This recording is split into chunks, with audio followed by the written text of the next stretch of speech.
Hello, everybody. It's me, AvronPlays, and I'm here with Kodiakbricks. Hola, mi llamo Kodiakbricks. ¿Qué tal? Howdy, y'all. I'm Kodiakbricks. I make stuff. Yeah, we are back on the Resident Evil adventure. Nice. So I can't remember. Did you just validate files, or did you do a complete reinstall? I uninstalled it and reinstalled it, and this time I installed it onto my SSD drive, so hopefully it'll do better with that.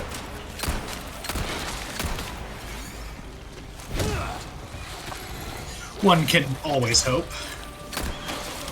I only didn't do that to begin with because of like space. Sure. And it's always the restraint on the SSD. Or constraint, I guess I should say.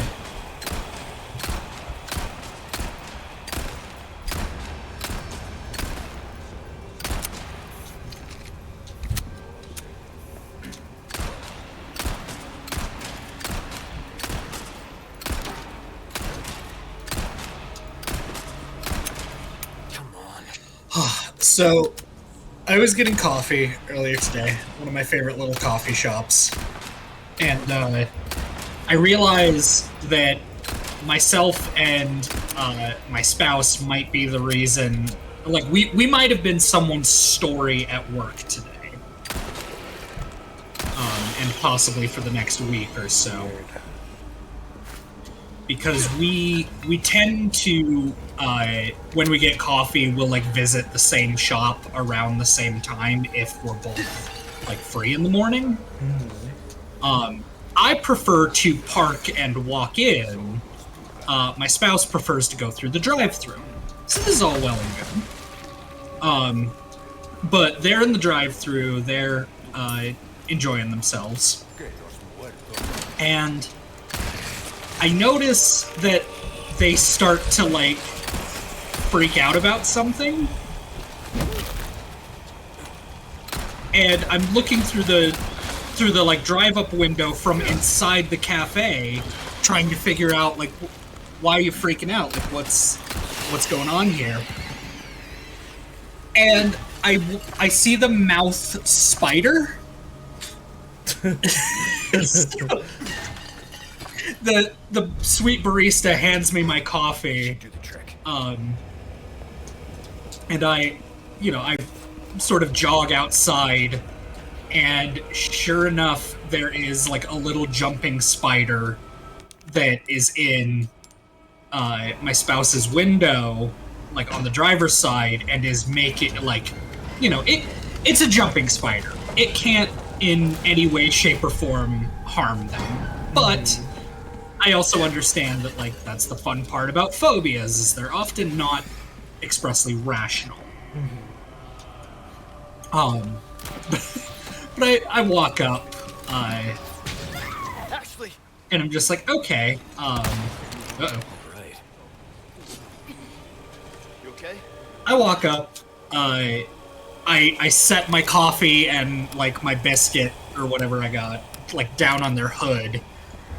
And I go to pull out my knife because it sort of like drops down into the little like window, like the crevice. And I'm like, I can maybe like fish him out of there. I prefer not to kill spiders if I can help it, especially the ones that only eat bugs. And I have my hand on my knife, and I look up and I realize that the people in line behind my spouse are, like, they have very concerned expressions on their face. Yeah, they don't know why you've done this very peculiar thing. Well, and then the optics occur to me that my spouse starts like freaking out in the car, and a man in a full tactical vest with a sidearm comes around the building and up to their open driver's side window. Like, yeah, I can see them not knowing that, you know, we're... and, God, can you imagine me looking up, like, don't worry, it's my wife. Like, sir? as I remove a knife from my pouch and go towards there. There we go.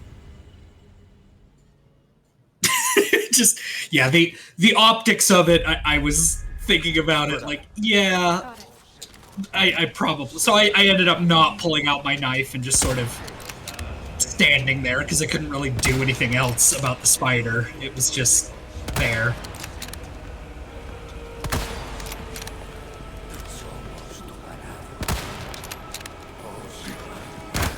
But yeah, if, I mean, I could totally see if, had I pulled out my knife, goddamn. Had I pulled out my knife, that I would have watched one, if not both of them, like, very slowly raise their phones to dial 911.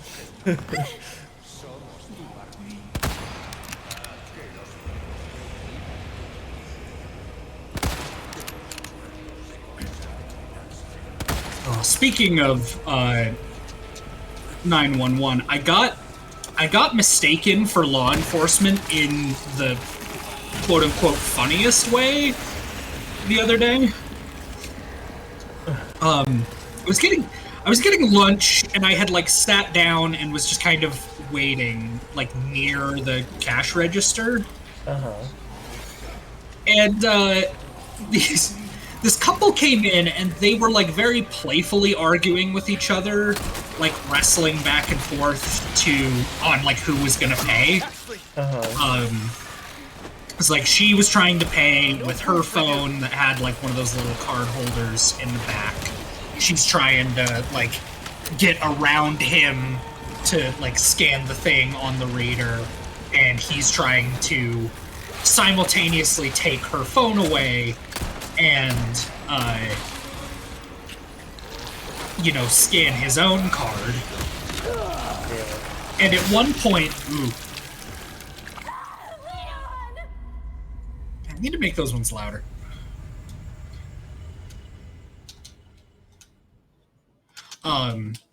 At one point he leans over because he's gotten his phone or her phone away from her, and he's like, "Hey officer, this is stolen. Can you take this?" And I look up from my phone, I'm like, I'm not a cop, dude. Go away.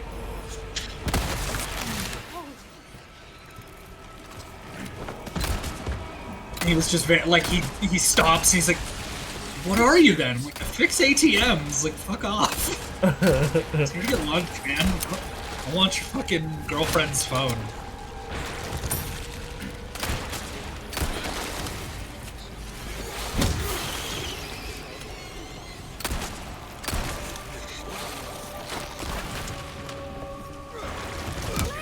Ow. Oh.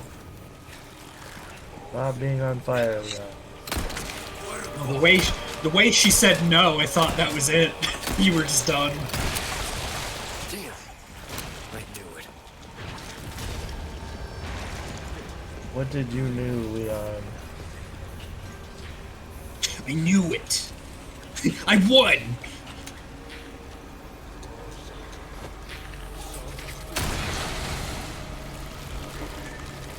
As he just like uncovers a rug that has a hatch underneath it that's just marked like end of game. So it opens it, it's like, "Ashley, in here!"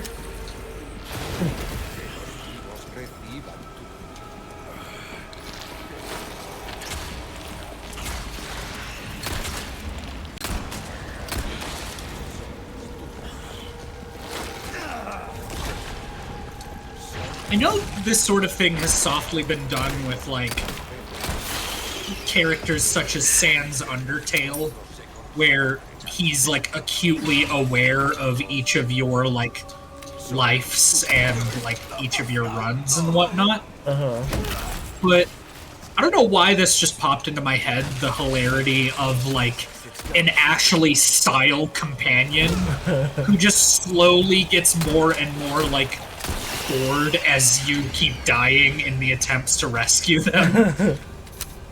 Oh no, Leon. And the one guy, like, aren't you, like, he was trying to save you and I chopped his head off. Like, aren't you concerned? And Ash is like, he'll be back in like 4 minutes. It's fine.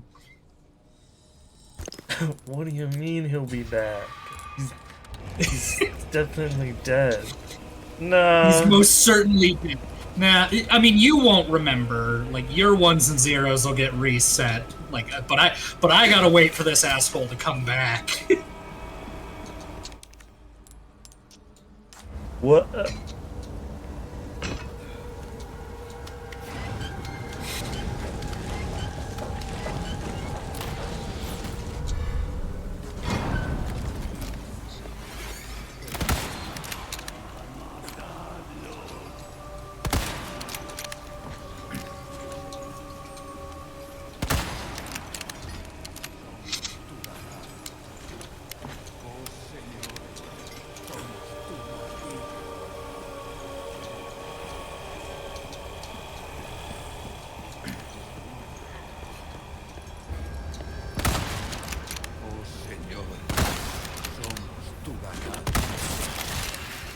The hell is this black shit anyway? The goop. It's all just printer ink. These guys are actually like rich as fuck. This is where they make those printer ink cartridges.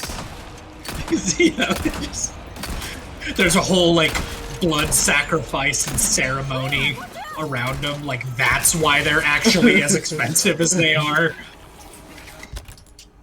90% of the budget goes to dealing with like the federal agents who are rescuing the president's daughter. Like, that defense budget is why printer ink is so expensive.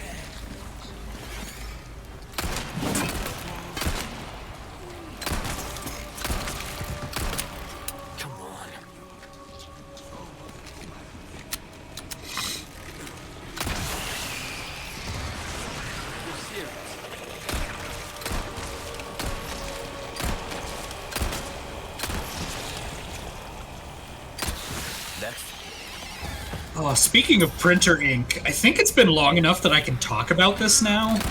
I won't name names to protect the guilty, but I distinctly remember at one point, I had to meet up with a vendor from a different company so that I could open the machine while he fixed it. And the problem ended up, I mean, it sometimes happens where, like, they have the repair contract, but we have the fill contract. For obvious NDA reasons, I won't specify who. But that is an arrangement, right? You have one company that handles the cash and one company that handles the fixing. Yeah. The majority of my work is we have both. But there are occasional ones where I need to meet up and sort of stand watch while the other person fixes the machine. And I usually don't mind those ones because I, like, am at least more aware of my surroundings and have a better time, like, keeping an eye out, as opposed to having my entire head buried in the machine at times. All good? Oh yeah, I just got a text from Spencer. Okay, I was like, I didn't think my story was riveting enough for you to pause the game to listen to me.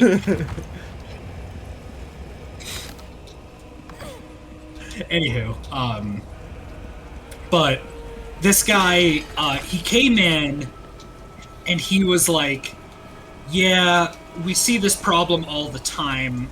This specific module needs an ink cartridge. And I was like, cool, do you have one? He's like, yeah, they're the standard, like, you know, I buy like a 10-pack or whatever.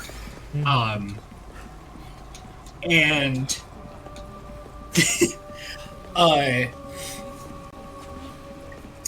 you know, he swapped it out, and I was like, do you want me to go talk to the customer after we had wrapped everything up? He was like, no, I'll handle it. This, that, and etc. I was like, all right. So I ended up going a couple weeks later for a different camera thing, and you know, I fixed the camera, went to talk to the branch manager and was like, hey, so it's fixed, like, just following up, seeing if there's anything else you need.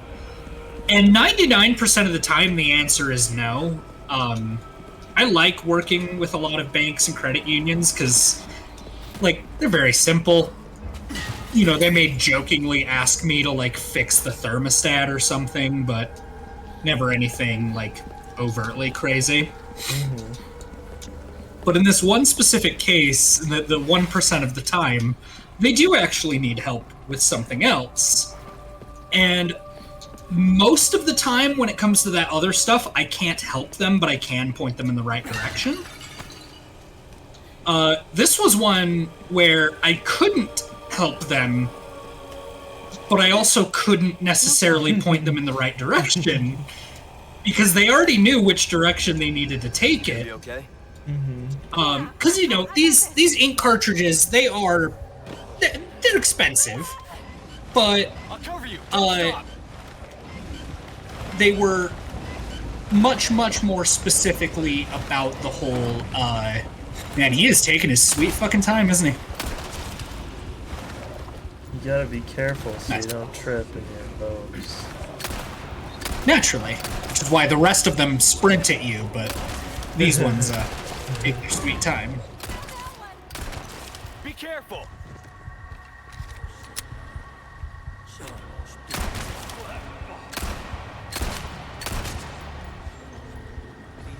Nice. Oh, hi guys. Hello. But the branch manager was effectively like, hey, how much, like, is it a special ink cartridge for these, or are they just like the standard printer ones? And I've been in this industry long enough where I will play dumb with certain questions. Oh, here you go. And other questions I will return with a question myself. Ooh, damn. In this case, I asked what the reason for the inquiry was, and she showed me the bill from this other vendor. This was a couple years ago, mind. She was like, I know, you know, the guy told me that he had replaced the ink cartridge and did a couple of other, like, tune-ups. And I'm like, yeah, that sounds about commensurate with the work that I watched him do. And she shows me the bill. Do you want to take a stab at how much this guy felt it was fair to charge for replacing one ink cartridge? How much? $4,300. Jesus Christ. She was like, you fix ATMs, does that seem like a fair price to you? I was like, not in the slightest. I would never dream of charging that much. Like, even in hourly, like, rate, I would never dream of setting my price that high. What in the... Like, as professionally as I can, what the fuck? She was like, yeah, we have put the bill in contest. Like, we're basically not gonna pay it until they agree to a lower price. I was like, that is fair. Because, yeah, I can confirm not necessarily that, like, I gain anything by confirming this, but it also doesn't put my job at risk, so I don't really give a shit. But, yeah, I can confirm that that is just, like, a normal-ass printer cartridge that you can get at, like, Kinko's. Come on. Okay.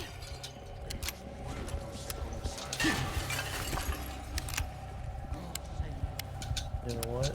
If I can just leave, I'm gonna leave. Yeah. Remember, kids, if you're ever in a bad situation, you can just leave. Abusive household? Just leave. Hostage situation? Just leave. Plane's about to crash? Just leave. It's that simple. You can get this and more tips in Kodiak's advice seminar. Only $199 an hour. Four easy payments of $4,300. Did I miss something? Hmm. Oh, I see. I'm not John Nintendo. I didn't make the game. Okay. How dare you? How dare I not make the game? Yeah. I know. I'll get right on that.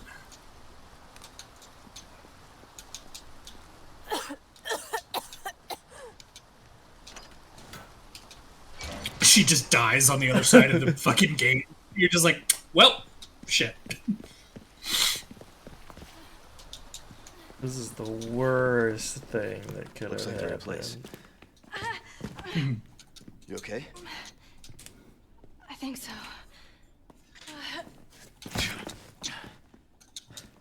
Dies. Worry about her. Worry about your own skin. Foolish little leg. Ow. Temperance, child. Ashley.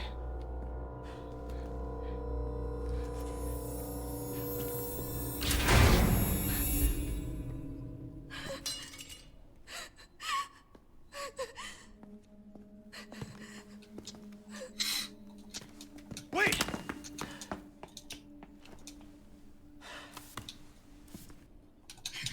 Fuck, my knife.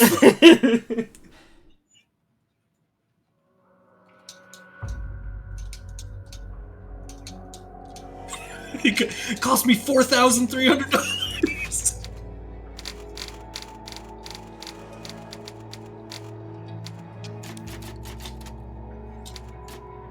Oh.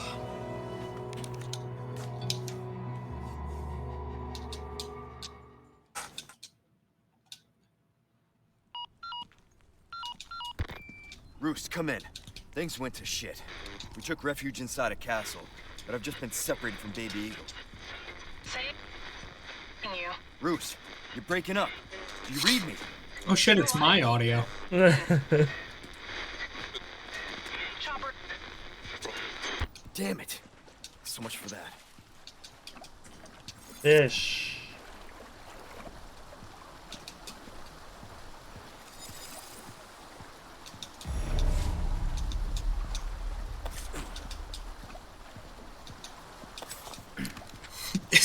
As a helicopter just like crashes through the side of the castle wall. It's like, we're here to rescue you. You're like, what in the fuck?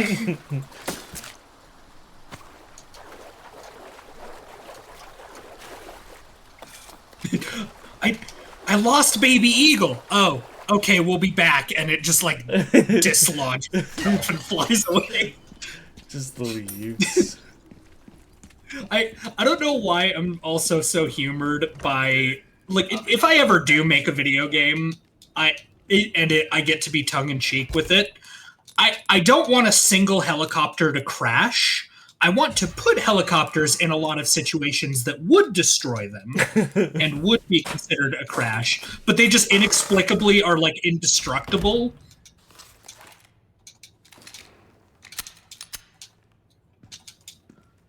Welcome. Hi. And of course, the whole climax is just like, you know, the big bad has like an upper hand on you. He's kicked your gun away, and he's doing his whole big like monologue or whatever. Mainly about how he's gonna like turn all of the parks in the city into parking lots. You know, and then your trusty helicopter pilot just like Goomba stomps him with the helicopter.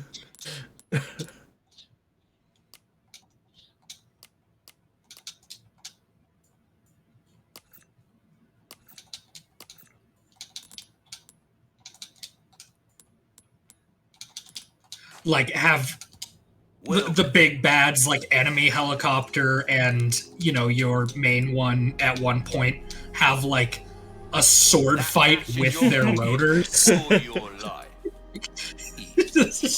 They're just like bouncing off of each other. It's just an ocean of sparks. Fucking the only thing I know for real is playing. We get sued for copyright infringement, but God, I don't care. It's too awesome. Don't worry, I offer repair services as well.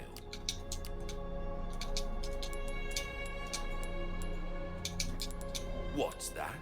How have we procured these curiosities? You don't want to know. An interesting choice. I mean it in a good way, of course. Will that be all then? Pleasant travel. So you pick a gun, he's just like, oh, that? I mean, oh, that? Oh, yes, that's firearm shaped.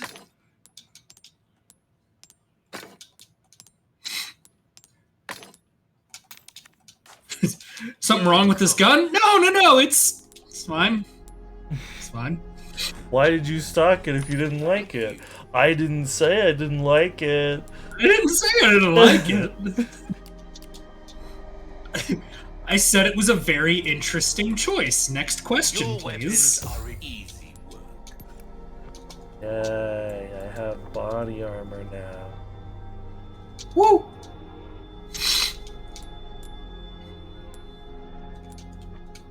I'd like to Molding thank a the weapon Academy. to suit your specific needs. Oh, it's a thing of beauty, isn't it?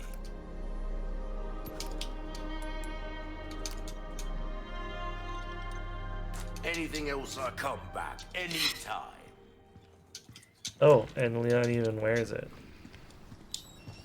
Nice. I was gonna say, can you imagine how shitty it would be if you booted this up, right? You go into his little shop, and it's just like, oh wow, he sells so many different varieties of body armor. There's, you know, plates rated for 9mm, there's plates rated for 308, there's plates rated for 5.56. Like, wow, like this is such a nice variety. And then through playing the game, you come to learn that it only stops the round that it's like in question of, or that it's rated for. Like if you get a plate meant for a 308, which for the uninformed viewer is like a very heavy like rifle caliber, but a 9mm will just go right through. No, something about that just tickles me. That would be ridiculous. Like I've seen people try to like homebrew armor systems for D&D. Yeah. Because like armor in games, and that includes tabletop games in this case. Mm-hmm. Just kind of gives you a flat benefit most of the time. Sure, But it's in just kind of there. reality, like different forms of armor would be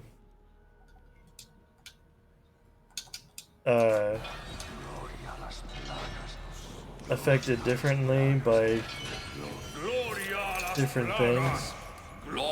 Sure, makes sense. Oh, cool. Is he doing this? What a guy.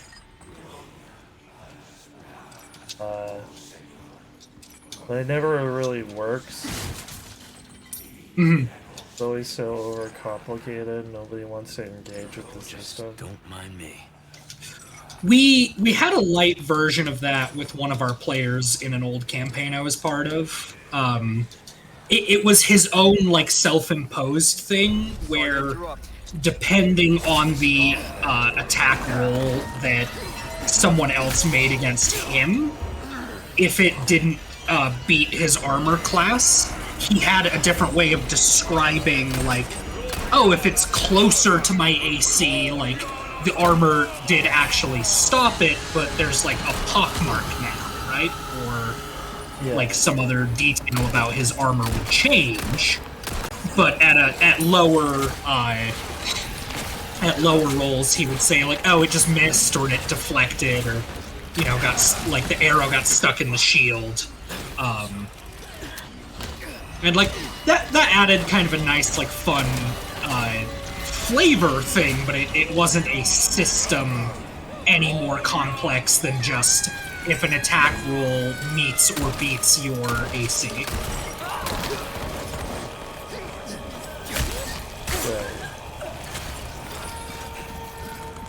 So that was fun.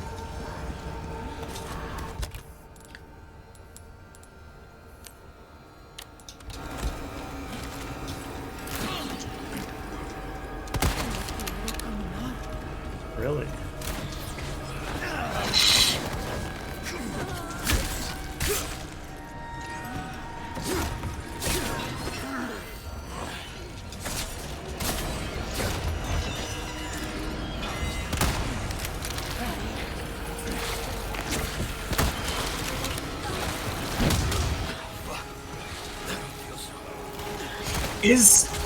I know you can do it with some of the Nope. Fuck.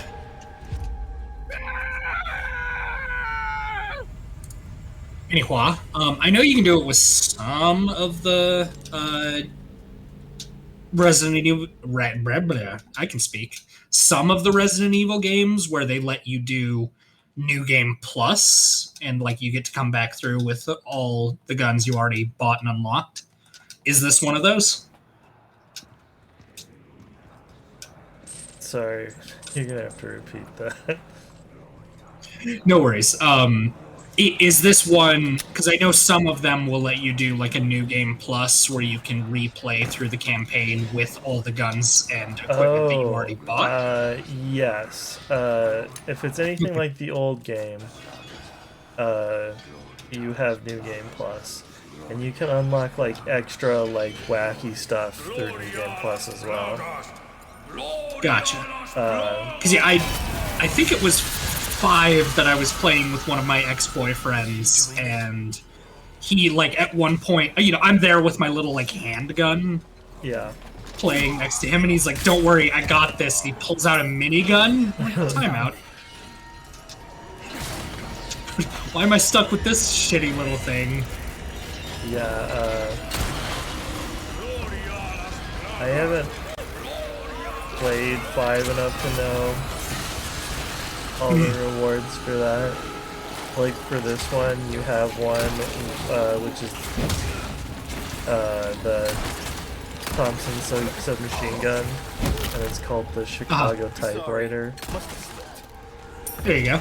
And it has infinite ammo and is as deadly as the Magnum. Nice.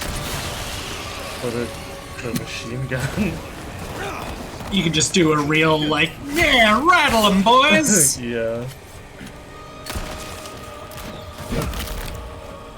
I will say the I did actually get range time with a full auto Thompson, and it is one of the few times I have ever burned myself while firing a gun. And it was totally worth it.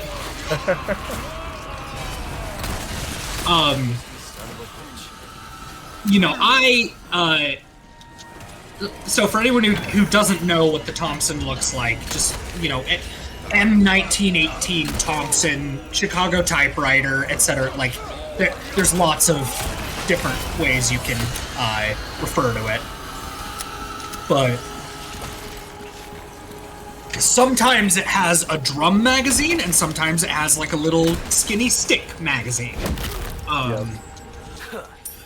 The one I got range time with, he only had the stick magazines. He didn't have like the drum. And when generally when you're shooting a rifle or a rifle-sized firearm, you want to use your offhand, whichever hand isn't pulling the trigger, to pull the weapon into your shoulder. This mitigates recoil and makes the weapon, you know, more controlled. I think it's a lot of why we see like such insane recoil in certain video games, even when they advertise like, you know, oh, the devs like went out and actually like got to shoot these guns to get the audio. It's like, that's great. Did anyone actually teach them how to shoot, or, you know, were they shooting full auto guns and not doing anything about the recoil, thereby getting this idea that, like, you know, everyone is having this sort of problem of the muzzle just uncontrollably climbing into the air.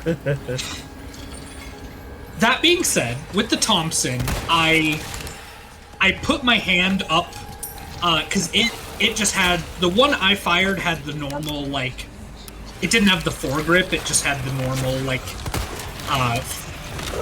fucking hell, like, the front furniture. Can't think of the name right now. Handguard. That's the word I'm looking for. The one I fired had just the normal,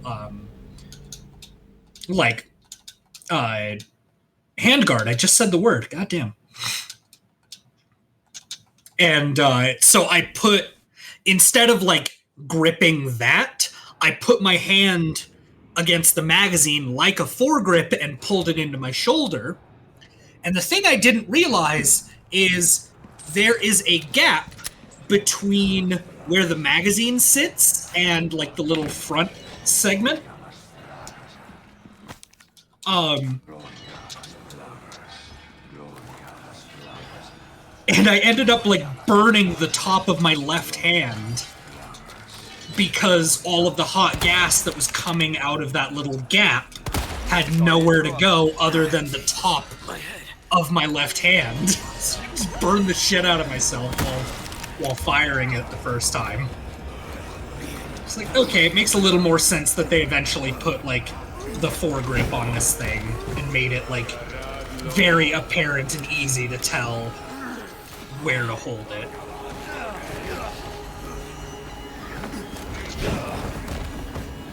Really, guys, it's not necessary.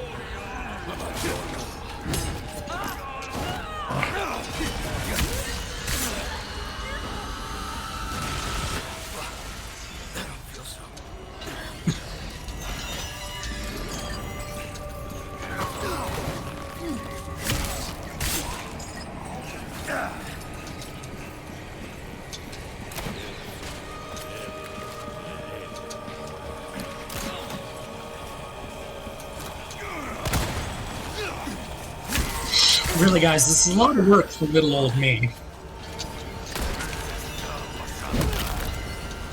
Sorry, must have slipped. I will say, I do like this kind of witty, quippy version of Leon. He's much more fun. Yeah.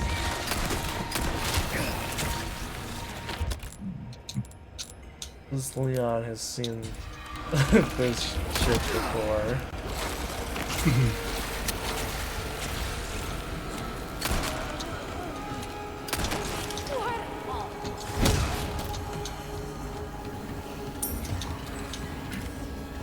Ooh, I don't know why this just popped into my head, but a fun hypothetical, maybe not worthy of a stream, but certainly like a fun conversation, is which two video game protagonists can you swap like their settings, and both would like do pretty alright in each other's spot?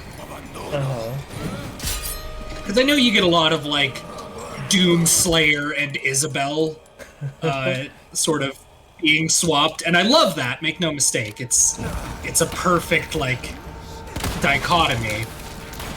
But I think if you took Leon from this game and Snake from Metal Gear Solid 3 and swapped them, I think they'd both be okay. Yeah, I could see it.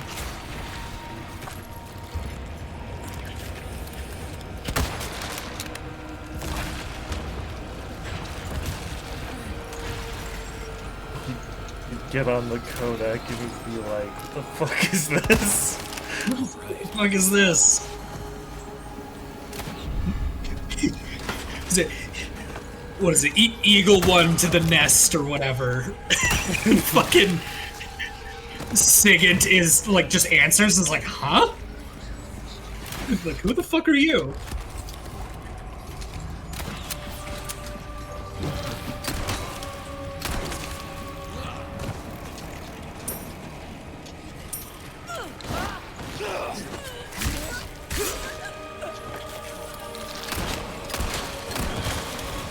Hang on, I'm gonna go buy something from this guy with a trench coat.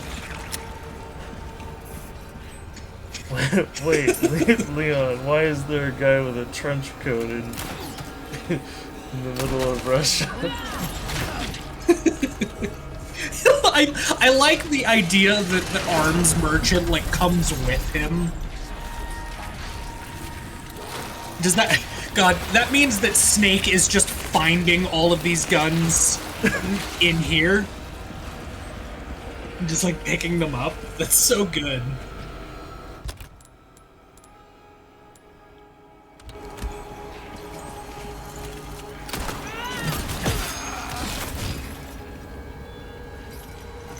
Careful.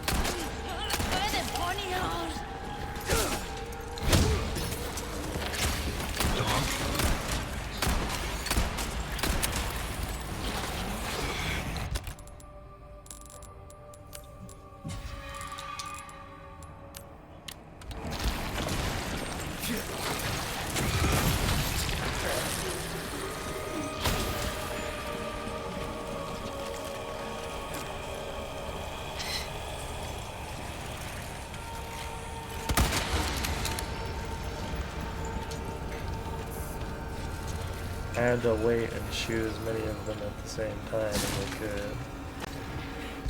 As you.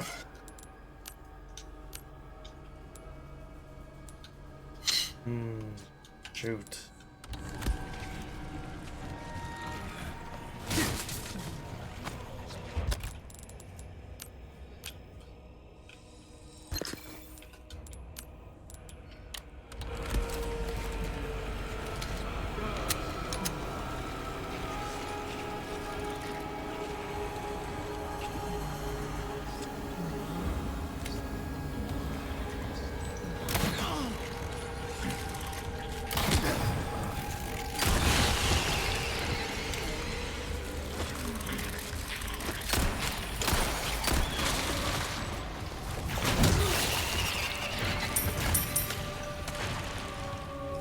Wow, that was close.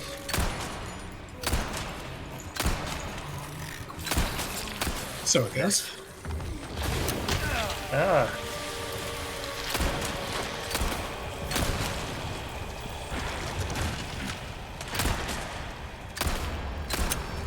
Shit.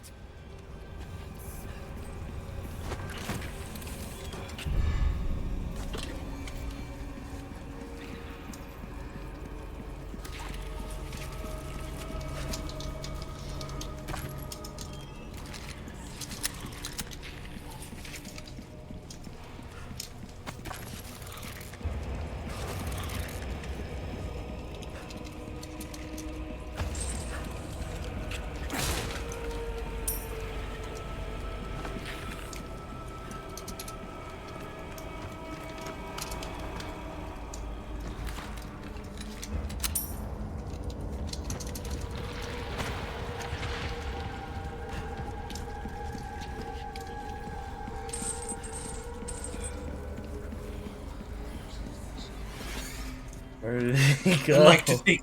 I don't know. I like to think Snake gets to like the lake portion with the like fishing thing and just fucking eats the giant fish. No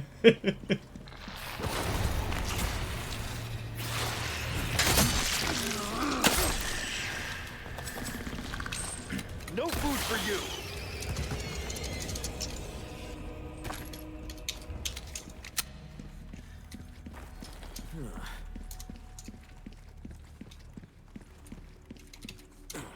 Like, you can eat this giant fish to recover your health.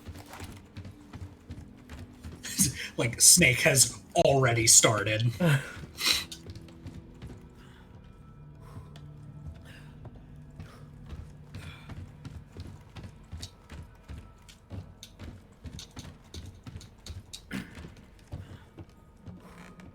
I guess he'd better, because he's gonna take all day.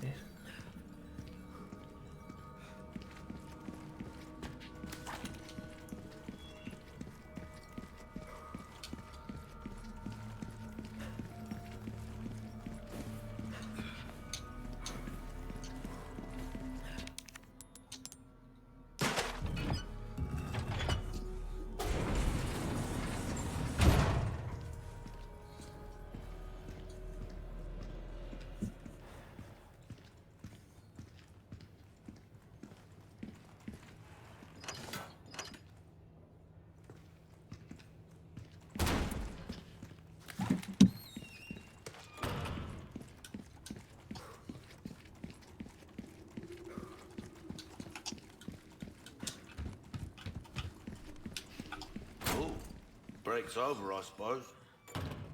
Welcome. Got a selection of good things on sale, stranger. Just halfway through a sandwich, he's like, "Oh shit, that was Makes no fast." difference. The price, well, that's our choice to make. A deal well struck.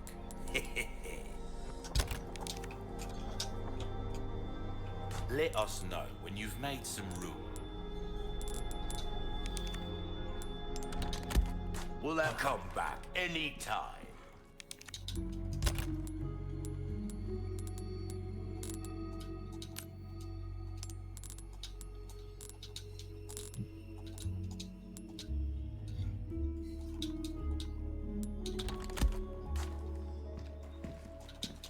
Welcome.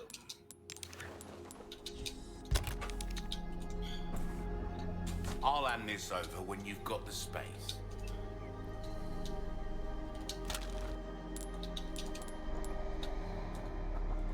So nice of him to hold on to your items Turns until heads you're into pumpkins. ready to take them.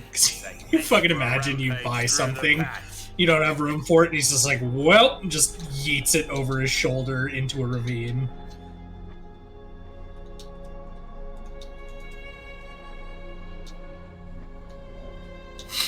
That cash in your pocket or your life. Easy choice, mate. That's good work, if I do say so myself. And it's a pleasant travel.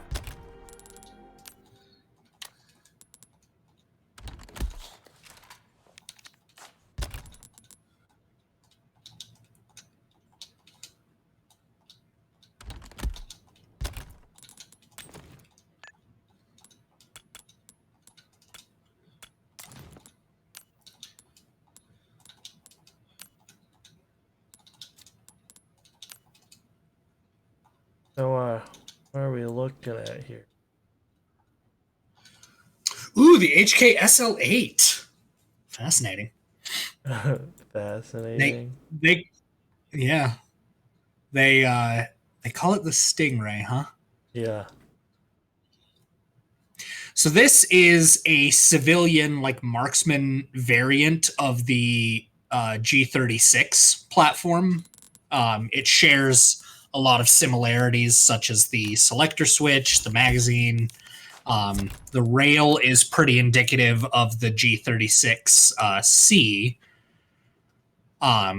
Obviously has a generally longer barrel. This is one that I actually, strangely enough, I have range time with the actual G36, I have never fired an SL8 though.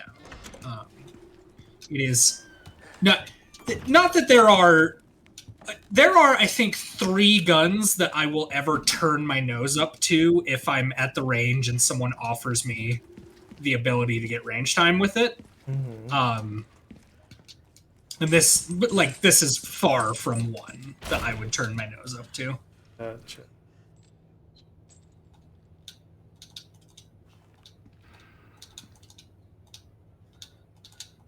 Yeah, chambered in 5.56. I heard whispers of a 308 variant, but I don't know if that was one of my like 2 a.m. like as a teenager like adventures where I misremembered that there's a 308 version.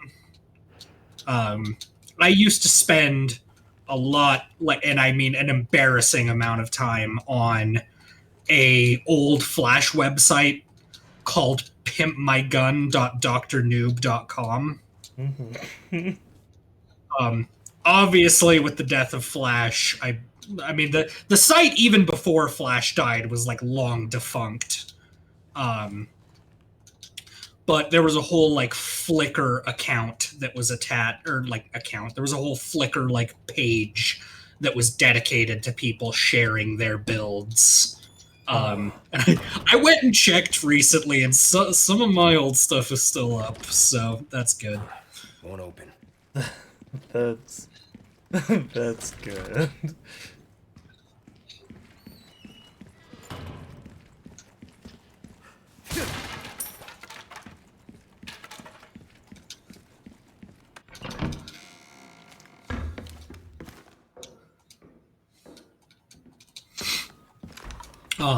But yeah, I think if I had heard at one point that there was a Leon,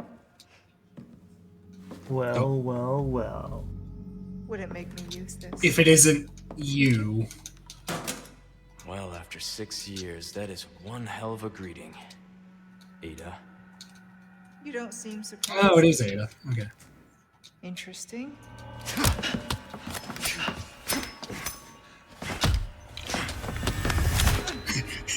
Leon, use the CQC. Better for close encounters. Not a bad move. Very smooth. So who are you working for this time? Oh, Leon. You know I don't work in town. Yeah.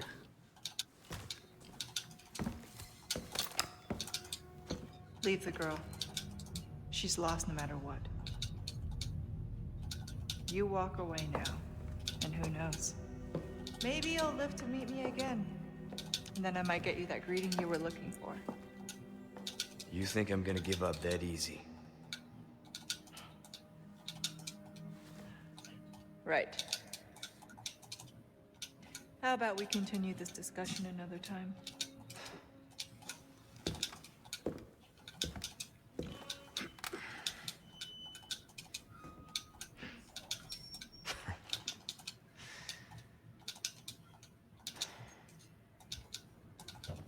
Last person I thought I'd run to here.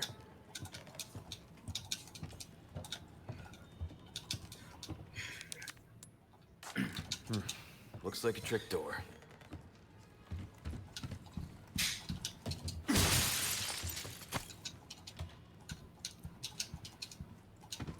I love that Leon is just stealing their shit.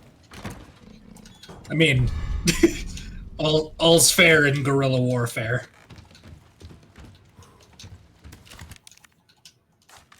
Just like, I gotta save Ashley.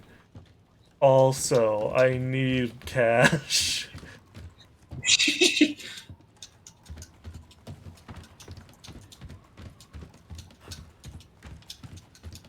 I'm just thinking about, like, the mechanics of Snake, like, sneaking through all of these, like, areas, having to apply, like, all of the camouflages. Like, holding up the townsfolk and getting them to, like, shake supplies out for him. It's just something about it I find endlessly funny.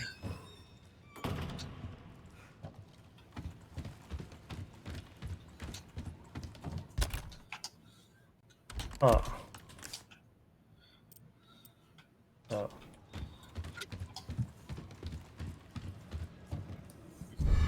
Sorry, is it?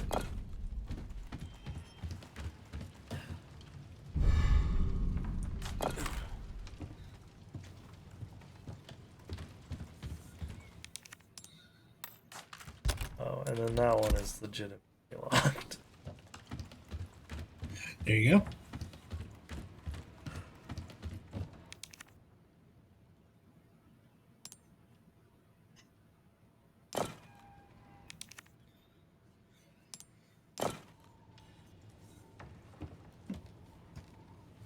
That doesn't seem right.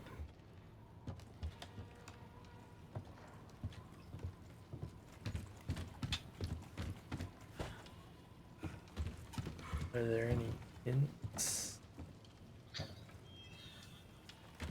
Use the diazepam, Snake. Oh, I don't get a choice. It puts them. Or maybe I need all of them before it'll let me rearrange. That's probably what it is. Fair enough. I love the idea of Leon, like, you know, being in that Metal Gear situation and scenario and sort of like coming across the bridge to meet with the boss when she does the trade-off of the Davy Crockett. Mm-hmm. You know, she waltzes on to be all dramatic. Leon comes out of the fog and she's just like, wait, who the fuck are you?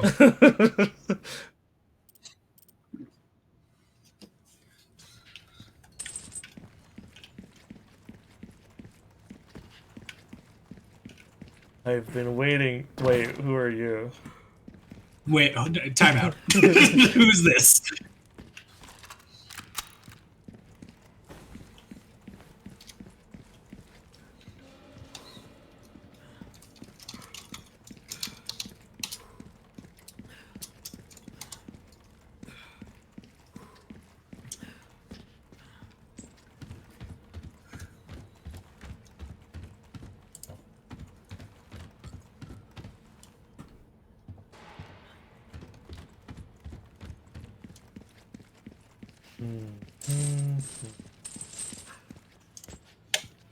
Why did your body stay? She simply throws him off the bridge just because she doesn't know who the fuck he is.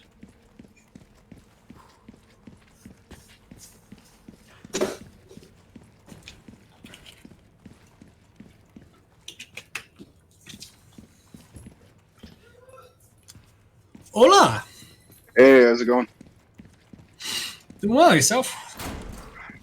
Doing pretty good. Hi, glad to hear. Yeah. How's the trip? Good. It was good. Good. There's a lot of cool stuff in Ireland. Oh, yeah. Well, Northern Ireland. We didn't really visit Ireland much, but Gotcha. you know, we spent most of the time in Northern Ireland. Big distinction, because Northern Ireland is like British, or not British, England 2.0. I see. Yeah, I saw a lot of cool Game of Thronesy shit. All sorts of fun stuff. That's cool. Yeah. Went and did some nature walks and stuff. Although I did want to, I want to tell you guys something funny, because when we were flying back to the States, we had a layover in Chicago for like an hour, right? Mm-hmm. And within 5 minutes getting off the plane from Dublin to Chicago, 5 minutes, I see someone walking around with the cat ears and tail. And I'm like, that's how you know I'm truly back in America. I see a furry. Just that. first thing you see. Furry detected. I'm sure they've there taken are over the airport. furries in... Oh, there it is. Northern Ireland. Yeah. Well, Here's the thing. Just because you didn't see them doesn't mean they weren't there. No, let me explain. Let me explain you a thought, son. There, you know the phrase public decency? Never heard of it. You know, where you mind yourself in public and try not to be a nuisance. That's not a thing in Europe. Just actively ignores me and just continues. It's because you're being a shit. This is fair. I can't argue with that. But public decency is not a thing on the other side of the pond. They don't believe. They don't practice. I don't know if they believe it, but they sure as fuck don't practice it. Sure. And so, fucking, while I was there, to kind of give you an example of like where my evidence is for this, I watched some fucking kids destroy a phone booth in broad daylight. As you do. If there were going to be furries, they would be public. This wouldn't be like oh hey, you know, we're furries, but we're not just going to be announcing it in the public. Like, no, they would be in the public. Like, there were people on like the bus bringing giant speakers and just blasting music. Like the worst Eurobeat you ever heard. Like, it was so bad it wouldn't even be on an Initial D soundtrack. Hell yeah. But that was like one of the big culture shocks. Like, everyone always likes to be like, "Oh, filthy Americans have no manners. They're bad." Oh, I've had enough European friends that I know better. And I remember the whole time I'm there, I'm like, you look in public and see the little shits you're raising? Because that is not fucking acceptable in the States. Like, we mock people who throw a fit in public. We call them Karens. Sure. You know, like, the people are made a spectacle of in public for doing shit like that. Not ignored and just been like, oh, kids will be kids. They're just going to destroy public property in broad daylight, and the cops aren't going to do anything. Yeah.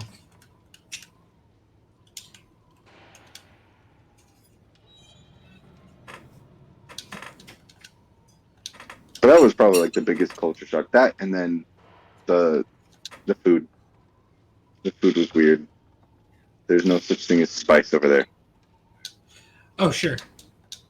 And the urge to just, like, it's like dehydration central out there. There's no, everyone drinks beer and alcohol. That's all it is. There is no, like, other shit. Not to tilt my hand, but you were in Ireland. I don't know what you expected.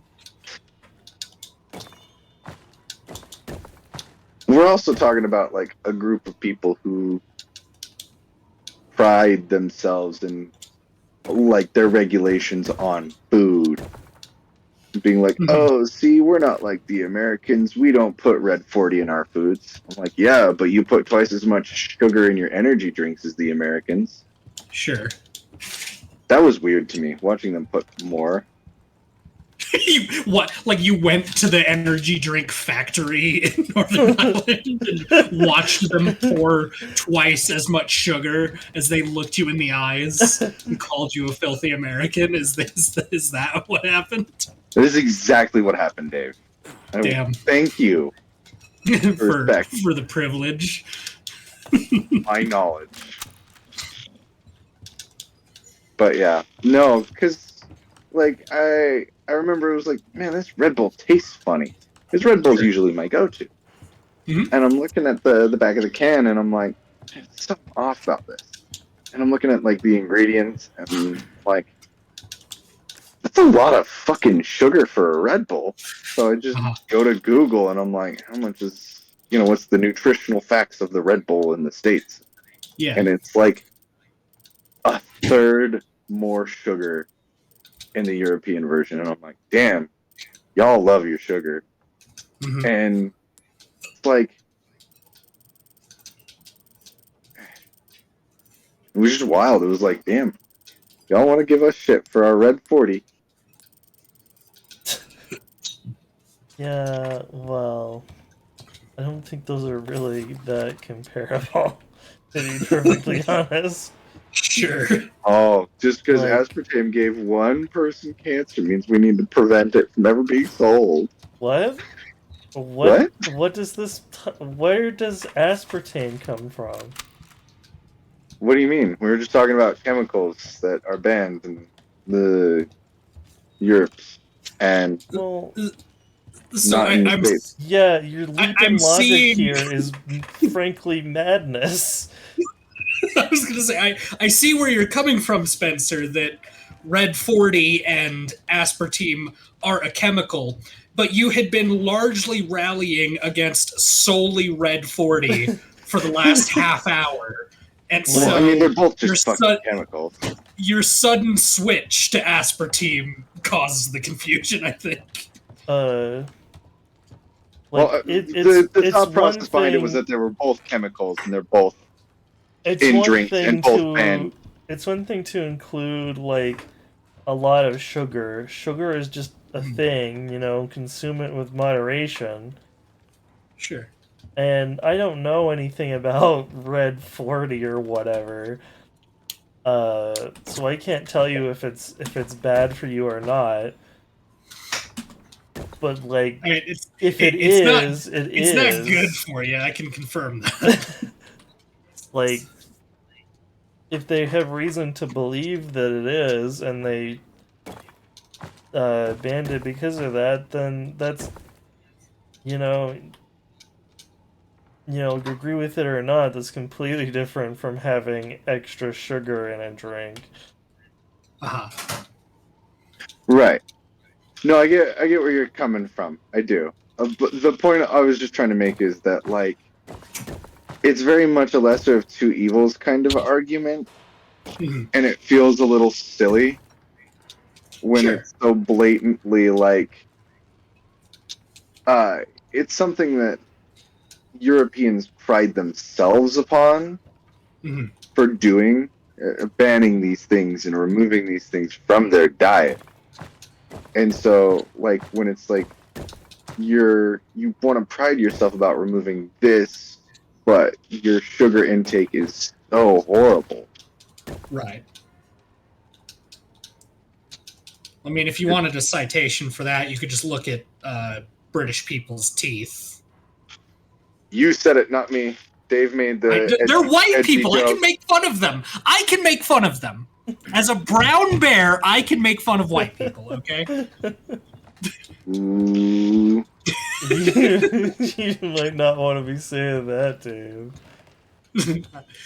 Local bear gets canceled on Twitch for being. I was gonna say all in jest, obviously, but no, it's I have had enough British friends through my life that I am very much punching laterally. I promise. This is just, I have British friends. I can make fun of British people. No, I have British friends. Fucking yeah! You want to see my Brit card here? Oh my god! Are we allowed to make these jokes? Are we? Nope. Is this okay? Most certainly not. I think. If I had to take a stab, I'd say most certainly not. You know, if we were to wager a guess. But all in all, it was a very pretty country. A lot of pretty countrysides and stuff. Nice. There's just a lot of room for jokes about the culture shock. And so I wanted to kind of lead with that because there's just so many directions I can go with this. Yeah. But one thing I thought was kind of very different was the music scene. Okay. But this is also just something I've kind of noticed as almost a strictly Utah thing. most places don't really care for their own local music. Yeah. Utah has a weird obsession with their own local music. And so to me, it feels normal to be like, oh, if I go to this place, I'm going to see some of the local music. They're going to want to show that off. They're going to be like, hey, look, this is our local stuff. Isn't this cool? Sure. And no one thinks that. Like, that is a uncommon opinion. And that has always been like a weird culture shock for me, whether it be going to the Midwest, whether it be going to the different area in general. Yeah. It has just always been one befuddling thing for me. It's like, really, people just don't care about their local music? I mean, I am by no means a music person, so it doesn't come up in conversation for me a lot. But Sure. I've not actually known people from Utah to be that obsessed with local music. There was that I can give you a few examples. There was that one guy who was like pretty famous for a while that was from Utah, and everybody was like, he's from Utah, you guys. Oh, you mean David Archuleta, the guy I offered a job to without knowing that he was David Archuleta? I guess. I don't know celebrity names very well. He was a big Also, star. what? It's a whole story. But yeah, he was on America's Got Talent? ? American Idol. American Idol. That's the one. I knew it was one of those American ones. And he was a big winner, and he was from Utah, and a lot of people were like, very obsessed. Well, yeah, obsessed and like happy about it, and he was a big deal. I was a teenager at the time and didn't give a shit. But instead of getting like the music label that usually comes with the whole American Idol thing and being fed into that particular meat grinder, he came back to Utah and served his mission. And by the time he'd finished up with that, the world at large had forgotten that he existed.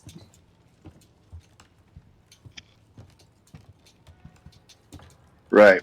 I mean, there are other bands and whatnot that have... Yeah, Imagine Dragons is the other one that it always comes up that they're from Utah. Wait, really? At least in conversation for me. Yeah.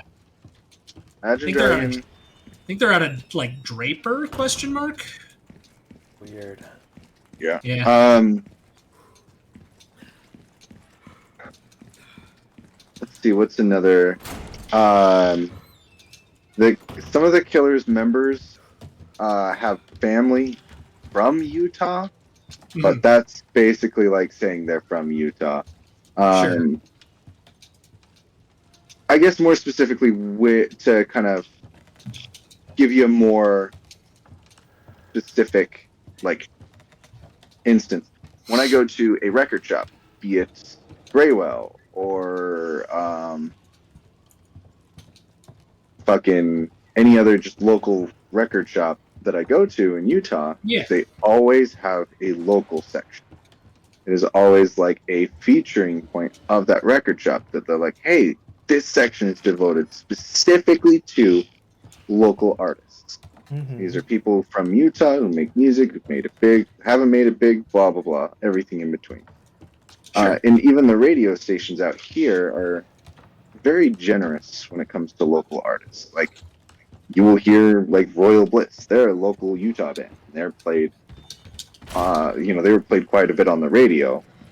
And I always feel like here, the, like, news stations and media is more willing to talk about local stuff than what I've noticed is readily available in other states or other countries. Yeah. I think you get kind of a head start, at least from my understanding. And I could be totally wrong about this. I'm not in the Utah music scene, but it is my understanding you do get a little more of like a boost just from the community and like, you know, even if you're like counterculture, like here in Utah, like you get a bit of a boost because there's still, you know, as the documentary Slut covered, you like the anti LDS, the non LDS scene here, so to speak, is very loud. It's very vocal. You know, Pride, Comic Con, like a lot of things that were sort of seen as kind of not things that were seen like they wouldn't really do that well here did exceedingly well and have been like welcomed by large swaths of the community. Oh yeah.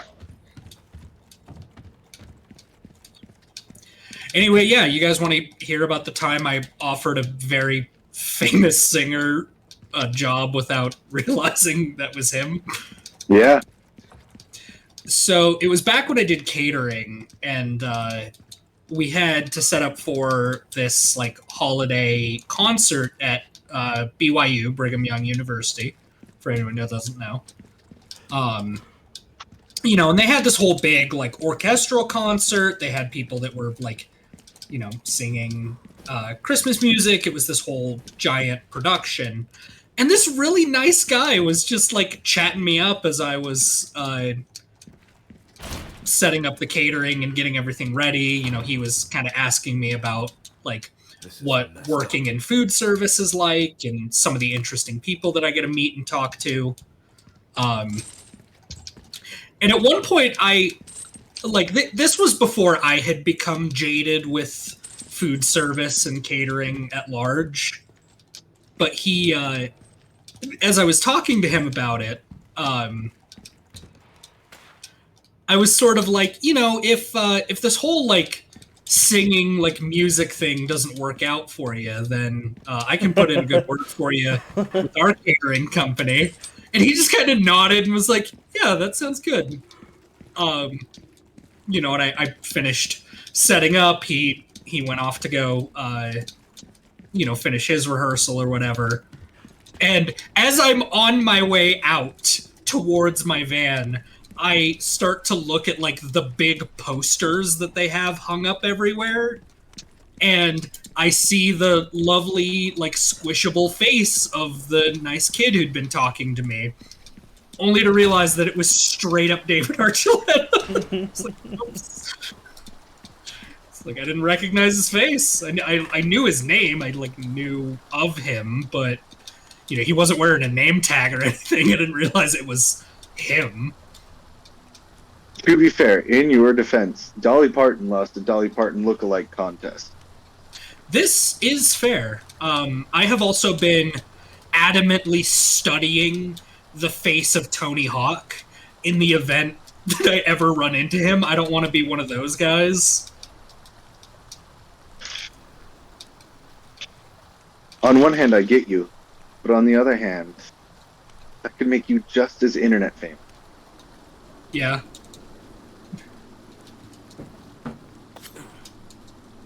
You could be like, you see this Tony Hawk tweet?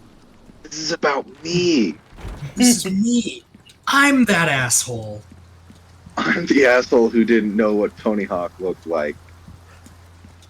And people will be like, yeah, whatever. Can I get fries and maybe like a medium shake with that? And I'm like, yeah, pull up to the next window. I was almost expecting you to be like, instead of saying something like that, be like, yeah, are you done? Are you done with your work? Can you drive back to Utah now from Casper or Evanston or God. What's that? No, what's that fictional town? No, it's not fictional. Fuck. Timbuktu.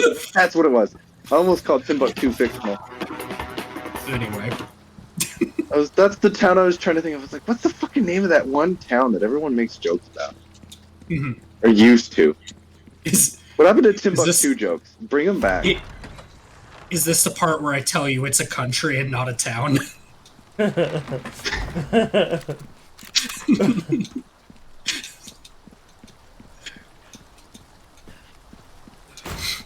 I've just got lawyers at my door just being like, yeah, you've misrepresented the town of Timbuktu, so I did it again.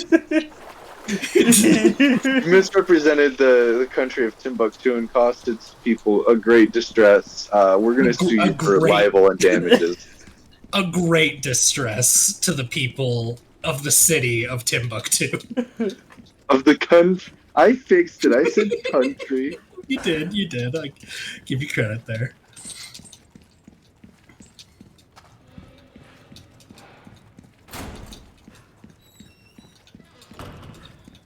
Oh, good times. In Timbuktu. Yes.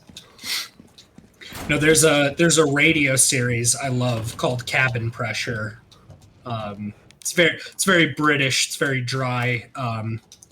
It has Bumble Snatch, Cockweasel in it. It turns out he's actually a pretty good actor. He's a pretty good actor when I don't have to look at his face. Whoa. But no, there's a whole episode where they end up needing to fly towards Timbuktu. Yeah. However, it becomes this whole scheme as part of the episode because it turns out that Timbuktu is having like a coup d'etat and therefore like the airport is closed. Oh, did it crash? Yeah, it crashed. Damn. But it turns out that like their main airport is closed, and so they can't actually file a flight plan to Timbuktu. But it turns into this whole scheme where the co-pilot has a friend in a town in Italy, and is like, well, this very rich drunk guy who, to spite his wife in an argument, asked us to take him to Timbuktu. What if we took him to this little town in Italy instead? Because 20 minutes ago, he didn't know whether Timbuktu was real, let alone that it's not a coastal city in Italy. That sounds like a fucking mesothelioma commercial. Have you two fallen for a scheme of Timbuktu not being real? You may be entitled to financial consequences. Okay, actually, you're making me second guess myself. Now, is Timbuktu a city or is it a country? I'm gonna be a real fucking idiot if it turns out it's a city. You're just giving me all this shit for getting it wrong. My fucking god, it's a city in Mali. Fuck you. Fuck you so hard. I'm a fucking idiot. Actual son of a bitch. Listen, I will take the L on this one. One of the members of the council of my mind piped up, was like, are we sure that it's an entire country? It was Klondike. Klondike was asking. God damn it, Klondike.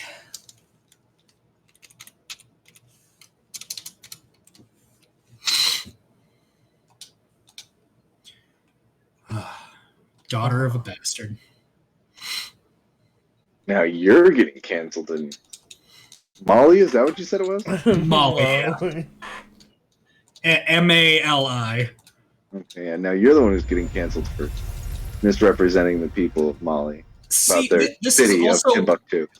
This is also why I'm sad that my spouse moved to their office, like, upstairs, because they would have been behind me for that entire thing. Just like, God damn it, it's a city. It's not a country, you fool. You buffoon. You knucklehead McSpazatron.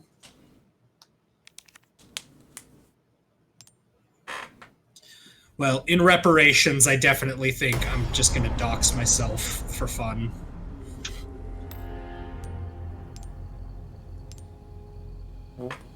What? I don't know. I was just like waiting, like what could this possibly fucking entail?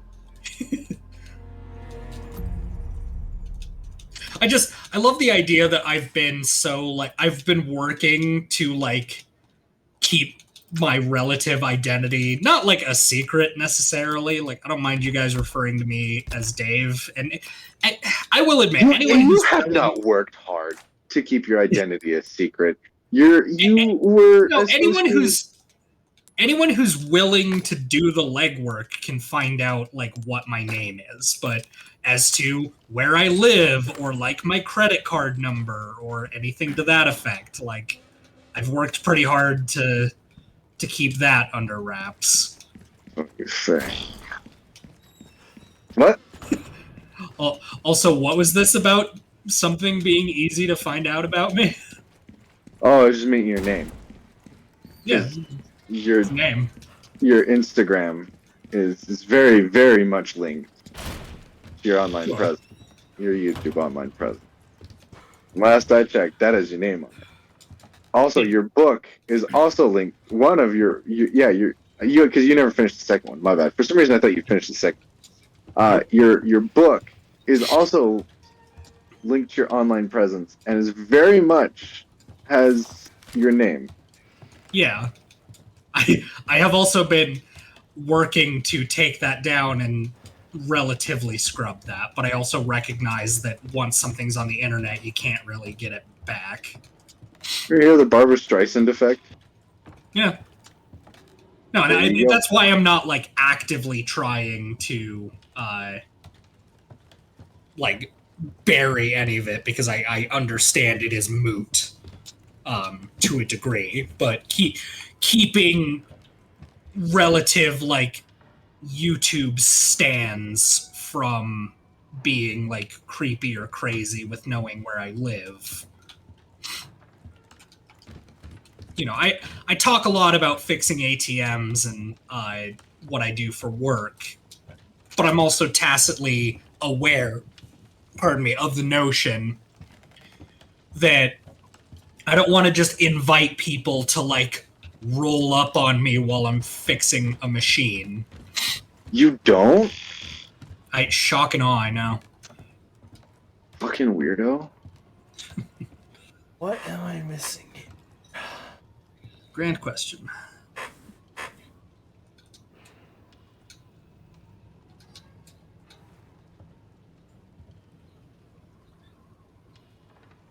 Because these are not right. Evidently.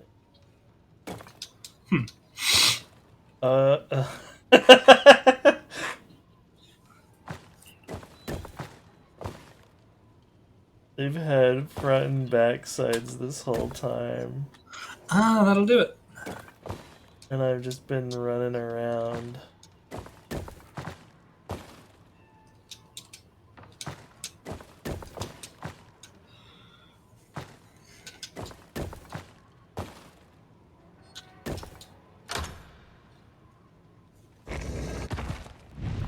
That should do it.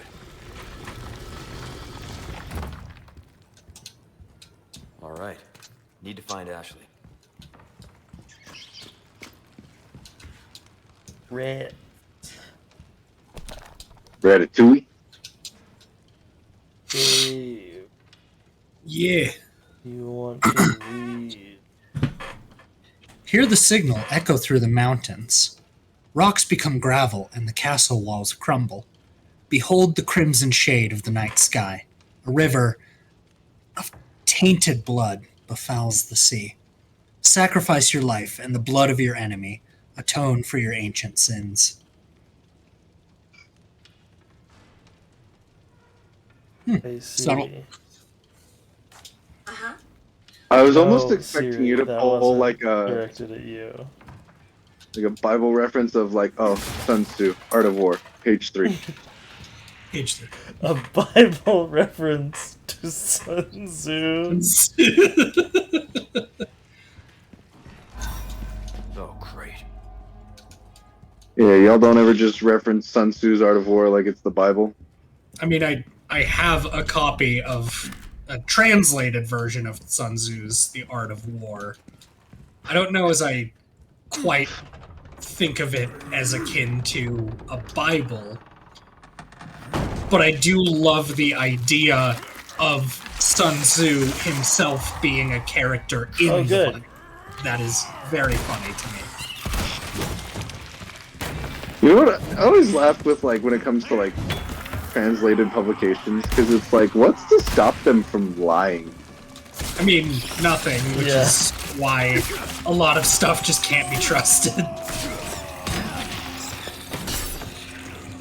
Well, that's just inherently funny to me. Like, someone could just put in Sun Tzu's Art of War that Abraham Lincoln's weakness is peanut butter and jelly sandwiches.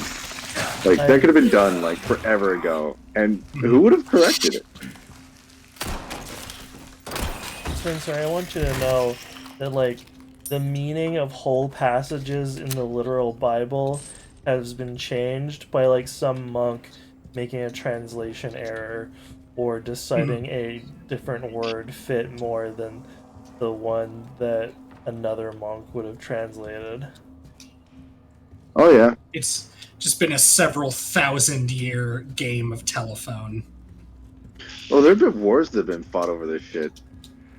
Yeah. Take a look.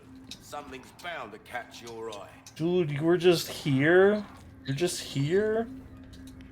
There was a spider up the stairs. What the hell, dude? Yeah, he sold a magnum to the spider. I like the implication that the spider bought a gun and then decided not to use it on me. Well, the problem is the gun cost the spider all of its remaining pesos, and therefore it had none left to buy ammo.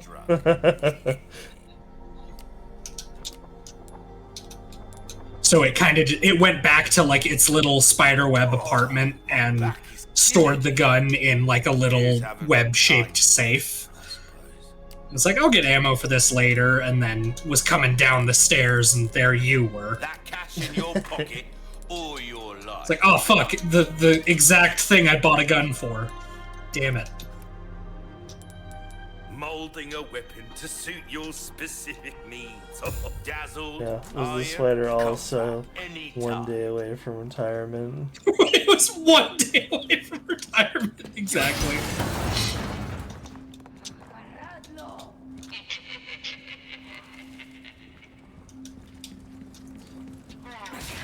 Yeah, I will take the L because I still feel very silly about the Timbuktu thing.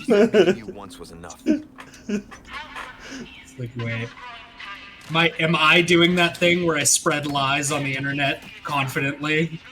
Like an idiot? Oh my god! I have to go back and I have to clip that, because, yeah, you lied. You fucking lied to me. I lied! You fucking lied. Okay, every single fucking time you use the definition of lie, you get further and further from what lying actually means. Not this time. Not this time. No, okay, lying is knowingly doing a falsehood. Knowingly.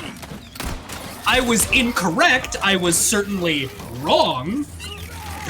You confidently. I was confident.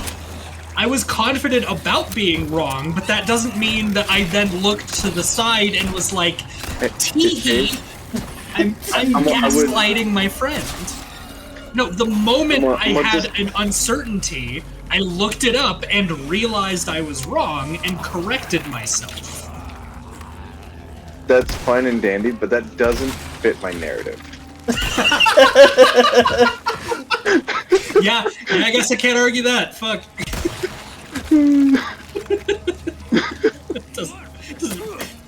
See, the problem with that definition is it's not convenient for me.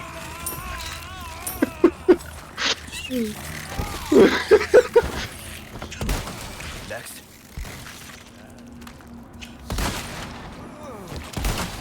Oh, fuck. I love this bit. I hope it never dies. Dude, same. Are you ever gonna release that video? I need to get on it.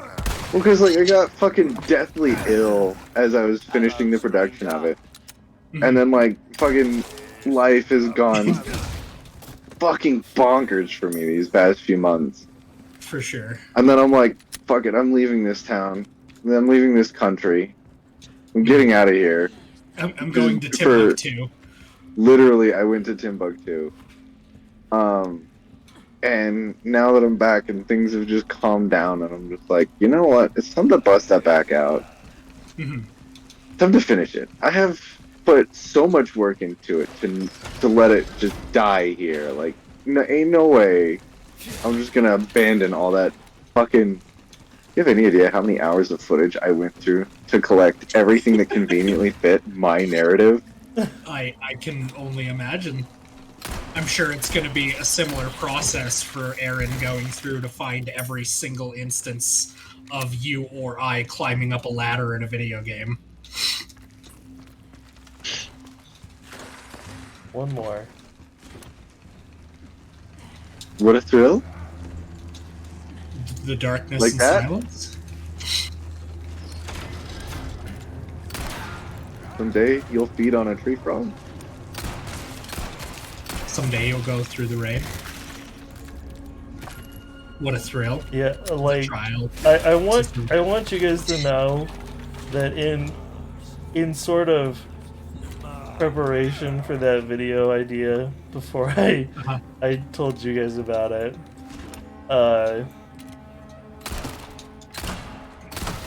I looked up and listened to the song while reading the official lyrics. Yeah. I had no idea that some of those things were in there. Yeah. Really? Oh yeah, because it's very thematic for the game, but there's some moments where it's just like, hey.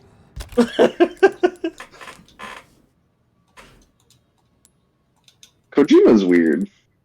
Yeah. I don't think I'm gonna get any arguments. No. Do you, out of curiosity, do you follow his Instagram?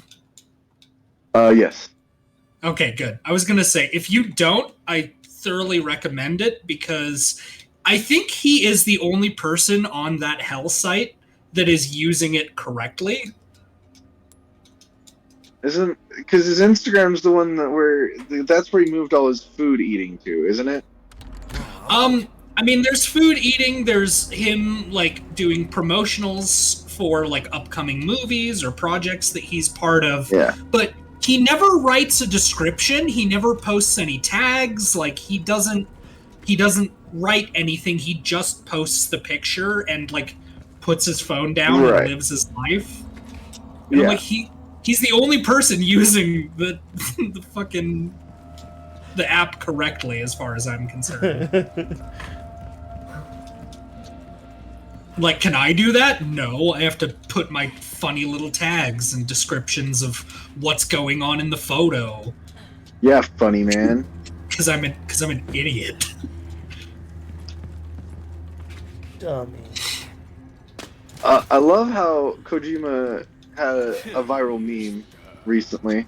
I don't know if you guys have seen the picture of Kojima holding a shotgun in a funny way. No. No? Oh my god.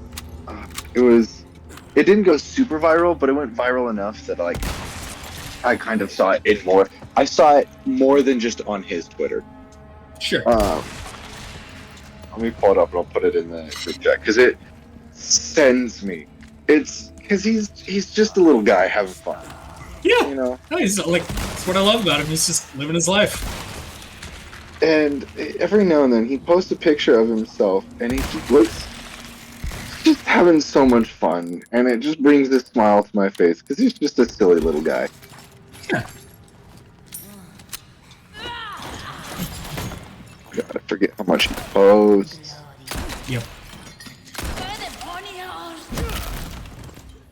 Me trying to find a picture from like 2 or 3 days ago is going to be like finding...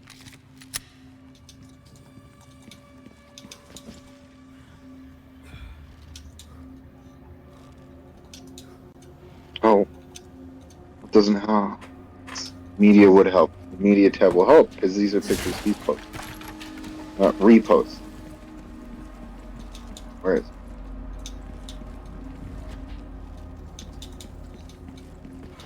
Spencer, did I ever share with you the post I saw? I can't, verify if this is real or not. But they were in the industry and they got a chance to talk to Kojima, and they tried to I put the pitch picture a in the chat, by the way. a Metal Gear Solid anime. This sounds familiar. As far as I'm aware, nothing for an anime has been. Oh, yes. I did see this one. Yeah, I was like, it wasn't that long ago, but like, I saw that photo fucking. As far as I'm aware, the only media that, or like digital media, like movie and or show, Metal Gear wise, is the movie, which is in production hell. A, I didn't know No one there was knows what. supposed to be a movie, and B, that means no, I did not share this with you. So a Okay. while back, once again, I can't confirm if this is real, because obviously someone just posted it. But Yeah, someone could just talk about Timbuktu on the internet. They Claim claimed it's a whole ass country. they claimed that they got to talk to Kojima, and they pitched a Metal Gear Solid anime, and about basically just they talked it up how cool that would be, and Kojima called them an otaku and laughed in their face. Yeah, I remember seeing this. Allegedly. Allegedly. I haven't heard about this. No. I can say for certainty that if it happened anytime in the last 10 years, it's fake. Or 9 years, my bad. Because Kojima has had nothing to do with the Metal Gear franchise in the last 9 years. Well, they implied that it was a long time ago. They didn't say when, though. Yeah. But also, that doesn't really thematically fit for what I know about Kojima, because he made a fan game for Evangelion. Well, I don't think he's opposed to the idea of anime existing or making things that are related to anime. From what I know of I've got my anime recommendations from him. Yeah, from my interpretation of everything you've told me about Kojima and the what I will gently call hatred for the what the Metal Gear series became as it went on. Like, as I was playing Metal Gear Solid 4, I could feel that Kojima didn't want to do this anymore. He was long since passed, and we talked about that in our playthrough, I'm pretty sure. Yeah. That, it was basically supposed to be Metal Gear 1 and 2, and, 3 was just kind of an obligation, and then from there it was just a slippery corporate slope. Mostly, yeah. So Metal Gear was an offshoot, and then some American begged him to do Metal Gear 2 Solid Snake. Then after Metal Gear 2 Solid Snake, he wanted to give the series one last foray with Metal Gear Solid. And then he was and then it turned out well, and he was like, you know what? People liked it. I got one more game in me that I want to do. And he did Metal Gear Solid 2. Like, that's it. I'm done. Yeah. And then, so for the most of the series, he was just like, no, that's it. I'm done. No more. There's no more Metal Gear, blah, blah, blah. And then he kind of went back on it for a bit. Because he after Metal Gear Solid 3, he did want to do 4 because he saw it as a chance to finally end the series. By the time he was finished with 3, he wanted to. It's not that he wanted to do it himself; it's that he wanted someone to take over doing 4. Sure. But a good chunk into like planning, he realized that he didn't trust anyone on the team enough to do 4. And so he decided, fuck it, I'll just finish 4 and then that'll be my last. Yeah. And you know, Phantom Pain happened. Yeah, it was like 5 and then Survive after he well, because he left. Rising very Revengeance obviously is a good story survive. of why what happened, of like why he didn't want to like trust anyone, because Rising originally in the early planning stages started off as a prequel to Metal Gear Solid, focusing on Gray Fox for the prior events of Metal Gear Solid and a little bit into the events of Metal Gear Solid. And then that quickly changed into, there's this huge chunk in Raiden's story. Let's tell that. And then that changed into, this is going to be an in-between of 2 and 4 to where it's kind of weird because on one hand, yes, he wasn't necessarily the one making any decisions after a certain point. It was more or less he was taking on a production role, a producer's role, and being like, all right, what's the status? Where you guys at?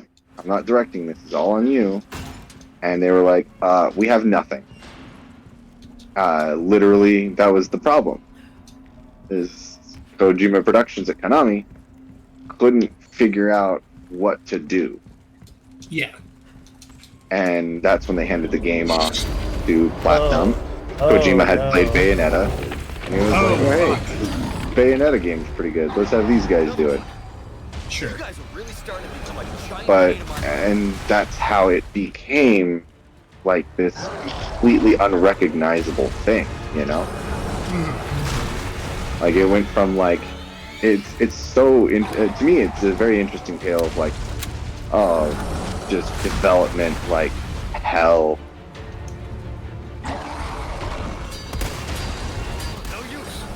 But no, because he's passed the series off to other people multiple times, but they're usually just not reviewed well at all, and they don't really perform well. Well, like, so the interesting thing about that is that, like, Rising was like that, but like now that it's had like time to settle, it's actually quite beloved.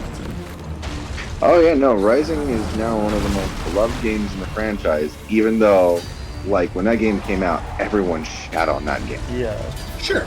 No one liked it. And now people are like, oh, but the soundtrack is so good, and the gameplay is so good, and I'm like, yeah, but none of y'all played it when it came out. Nope. Nope. We lost Resident Evil again. Damn.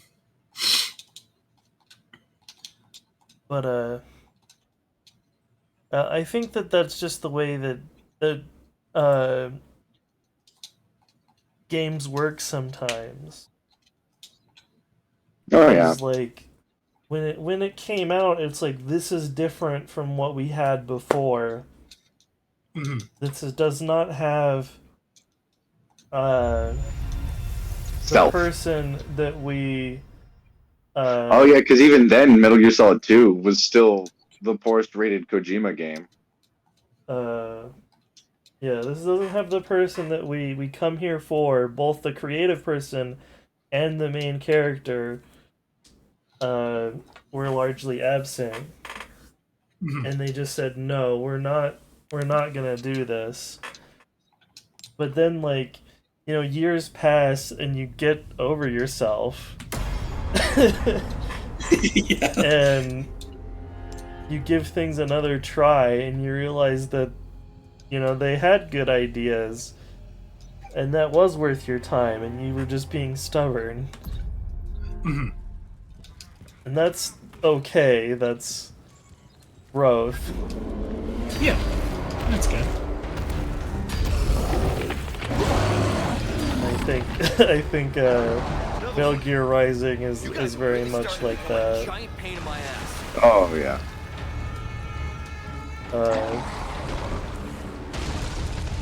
Well, one of the things that gets me is Rising was very popular with people who are new to the series.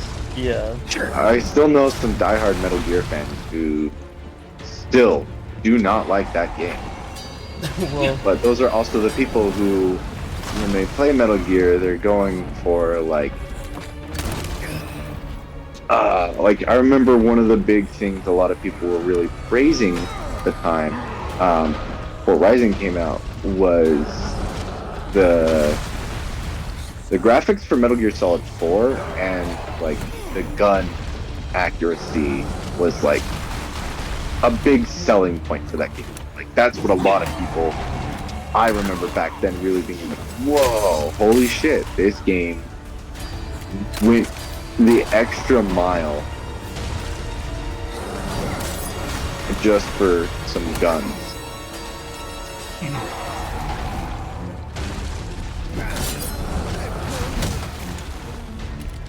But that's what I've noticed at least. Like, whenever I think back to like, because that game was definitely like one of the. It was like, oh, why should anyone buy a PS3? This game is literally it at the time, because as much as like the joke is that the PS3 has no game, that was like really it. You know, there wasn't much to the PS3 outside of like Little Big Planet and Metal Gear 4. And if you weren't interested in either one of those, why the fuck would you pick up a PS3? What a vast ocean between those genres. Obviously, as the console was out, times changed and it actually got some games. Whatever. But I still just love that game. I mean, I love it so much. They were so confident that PS3 was going to continue to have no games that they finally released Ace Combat 6 to also be available on the Xbox, and it still turned out that nobody played it, and the people that did play it didn't like it. Although that's another funny one where, going back to it, I realized, like, as an Ace Combat fan, that I hated 6. And after I was forced to give it a legitimate shot, it's still not my favorite, but it ranks above fucking, what's that bitch called? The PSP one, like the worst one. Like Assault Horizon. Yeah. You could not pay me any amount of money to play that game again.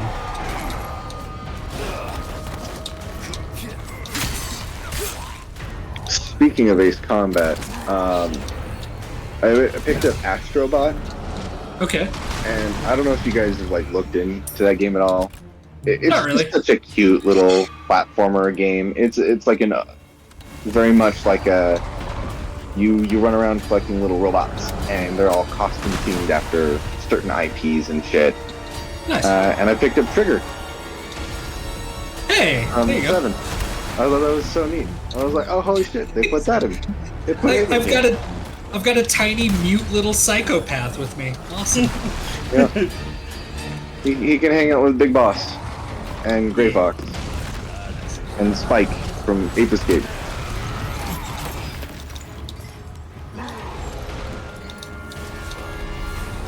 I still think my favorite bit of the Ace Combat 6 event was you... Not even stream, an event. You, realizing that Garuda 2 lives. I had just been incorrect for years. For years. Because I'd always just the cutscenes were garbage. Like I'd always skipped them, and so I never saw the cutscene where. Because here's the thing that, like, realizing that Garuda 2 survived, that, like, the other things that were in that cutscene, a prison wedding was also in that cutscene. Also in that plot was them using a tank, like an M1 Abrams, to do a bank heist. Yeah. Several children basically beating up an old man with a cane. 2 women driving a little, like, Fiat through an active war zone. Like, again, the Ace Combat games have always prided themselves on being balls to the fucking ceiling as far as plots. And I had skipped all of the 6 ones because their opening, the introduction, was just so, like, cringy and not worth my time that I never sat through until I literally forced myself to for that stream. And I'll tip my hand a little bit. I was planning on, like, as we went through, kind of doing like a Stockholm Syndrome bit where as the plot went, I would, like, slowly, like, start praising it while simultaneously making fun of it. Uh-huh. But then I actually did start enjoying the plot as it went. And I did, like, halfway through that stream, you guys were asking me about, like, real or fake anime. And I'm sitting there in the A10 just like, hang on, do I actually like this game? I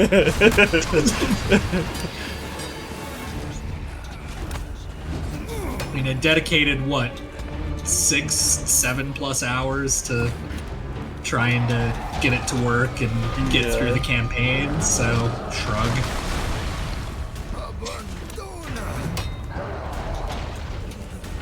No, I know, Spencer, you keep joking that, like, if I hit 1 million subscribers, I need to pay, or play Assault Horizon. I keep telling you, man, I couldn't do it. You couldn't, not even for a milli? Not for 1 milli subs, not for 1 milli bucks, like, I would need, make no mistake, I will do most things on camera, right? If I died on camera, I would not particularly mind. I think the only part of that I would mind is that Live Leak doesn't exist anymore. But generally speaking, I love the insinuation that however you're gonna die, it's gonna be so bad that it needs to be on Live Leak. I mean, it's a shrug. Listen, you're gonna make Chinese cartoons about work safety videos about how you die. Yeah. The only way I will be, like, happy with the death that carries me into whatever is after this life is I don't want people crying at my funeral, right? I don't want people upset or, like, gathered around and all sad. I want everyone stone-faced, eyes a little bit wide, and just kind of like, damn. Like, yeah, fuck that. He's gone. Dave just bust out the racism arc before he dies, so that way no one cries at his funeral. It's not even that I don't want anyone to cry. Like, it's fine to cry. It's more like what I visualize. I almost have expected you to be like, yeah, it's fine to cry if you're pussy. Bitch. Out of the way. No, like, the way I always envisioned it is, like, I will be shot, stabbed, poisoned, hit by a bus, hit by a truck, hit by, like, a falling satellite and a falling plane, struck by a meteor, tossed into a volcano, and then, like, just whatever deity decides to like make all of that happen shows up, just like presents themselves and are like, "It is done," and then like T-poses back into whatever realm they came from. It just like basically I want to go out as just the unluckiest son of a bitch standing in the one spot. And the thing about this, like with the bus and the car, train, and everything else like crashing into where I happen to be standing, like I don't want anyone else to die in that accident. Like the bus was empty, no one was like, it wasn't the space station, it was just like a loose rogue satellite. No one was driving the car. Like whoever shot the gun that like hit me was just like, you know, some cowboy like celebrating off in the distance, right? Like blissfully unaware that his round like impacted me and sent me to the Shadow Realm, along with everything else that was in that active moment racing to kill me. That is the glorious... like, I want the coroner's report for how I died to be several pages long. Jesus Christ. That is the only way I will be satisfied leaving into whatever consists of the next life.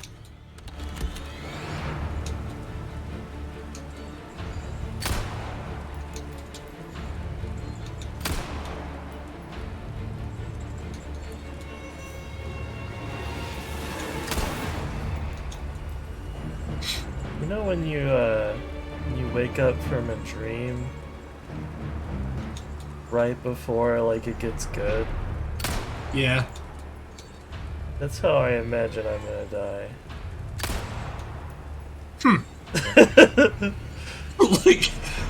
like the process of waking up, or like it's gonna be like, whoa, Give me a break already. X thing that I'm really excited about is finally happening. I'm finally gonna go to the moon or whatever I'm dreaming about. Yeah. Not literally dreaming about, like, you know, aspiring to. And then just like, and nothing. That's just it. That's all she wrote. I'm just thinking about this. There was this TV show that I used to watch, or I watched when it was airing forever ago, called Dead Like Me. It's about this girl. I'm building into how this connects, but just bear with me for a minute.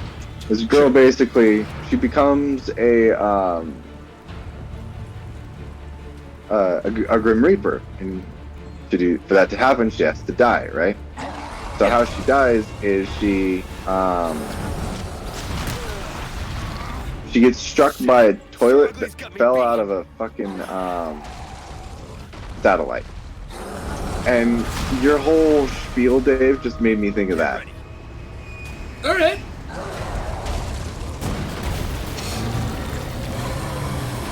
I mean, again, like that's just kind of where I am. I want it to be an event. I want it to be a story.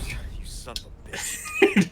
Also, I'm just imagining like Aaron is just like on his way to like he's like about to walk down the aisle, you know, he's getting married. He's like in his suit and he's like getting ready to go stand in place, and in the middle of walking to that he just fucking faints of a heart attack. We're all just like, oh, classic Aaron pulling a joke. He's just dead. Classic Aaron just dying of natural causes is where I thought you were going with that. Oh my god. God. You should add that as like a death noise for whenever Aaron dies. Classic Aaron. Dying of natural causes.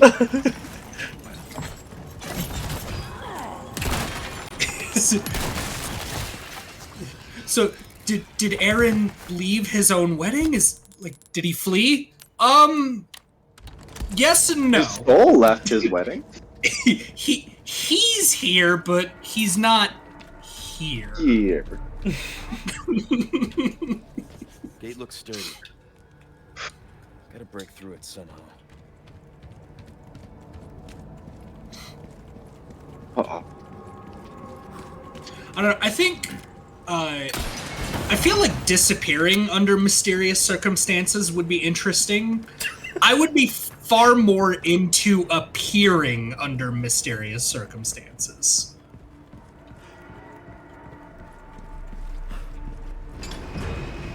Like, Dave he goes missing, so we're all just like, what happened to him? He's, years pass by, we're like, he must have passed away. Yep. Finally decide to read your will and sort out your shit. And, like, in the reading of the will, you're just like, I lived, bitch. You just bust into the lawyer's office.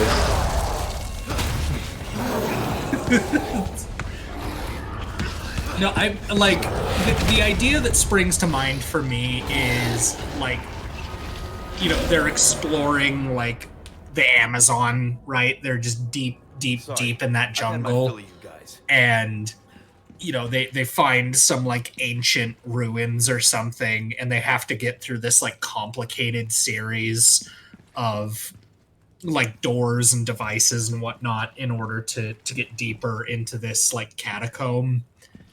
And in the middle is just my body, like inexplicably. I'm like an environmental. Like what I thought you were leading up to was like you're just chilling on a fucking IKEA couch, just a brown bear in a fucking ancient Aztecian temple, just chilling on a fucking IKEA couch, just snacking on some fucking chips. Hey, how's it going? What's up, guys? No, I mean, I'll take the IKEA couch. I just have to be dead on the IKEA couch. Like, they finally land on Mars, right? However many hundreds of years from now, and, like, near where they land, they're, like, looking around, getting samples or whatever, and then, like, my body is just there. Oh, something else. Oh, she must have been terrifying. I know. I basically want to be one of those environmental storytelling skeletons that spawned in the wrong area. Don't be afraid, Oh. Run. You gotta keep moving forward. In your will, it explicitly states Todd Howard is to arrange my dead body while before it composes. Speaking of Hod Howard, you can. I had to do a bit of like self-reflection earlier, because I had queued up this video about a guy like looking at Starfield like 1 year post-launch, and I stopped watching and turned off the video when he like lit a candle to a mural for like Todd Howard and kept referring to him as like this godly messiah. And like I turned it off and was just having the thought to myself of like I don't think I can take seriously the opinion of anybody who like is this invested in the image of Todd Howard. And then I had to remind myself that for the next video that I'm working on, I literally made like a Hod Howard minifigure. And my introduction is me smacking him in the face with a tank. It's like, am I any better? I'm just doing the same thing in the opposite direction. Is what I have to say any more worthwhile? And the ultimate answer is, I don't know. Art is subjective. Luis, where are you? Luis. Sorry, I screwed up. Come to my rescue, Prince Charming. Oh yeah, do you want to stream to us so that we can make commentary on the game? God damn it. I'm sorry, I was having such a good time chatting about death. We'll get into some shit. I think the other one that I would be like content with, quote unquote, would be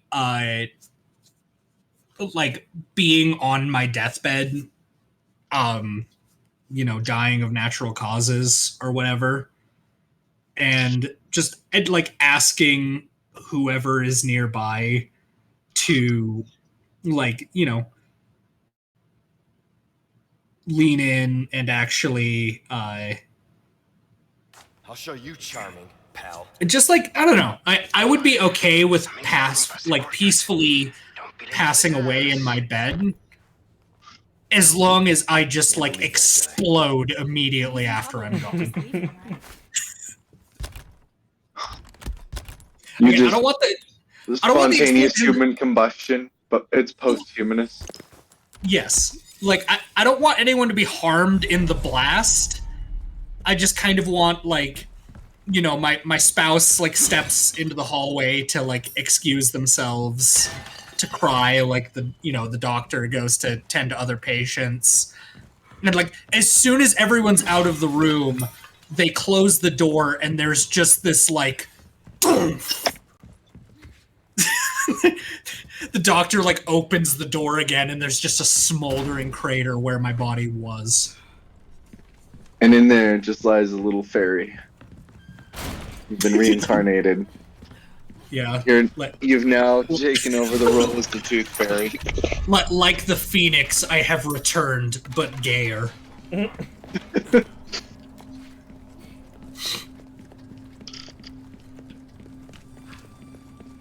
Oh. No, I get that. Also, I think it'd be just kind of funny to see, like, post-humanist spontaneous combustion.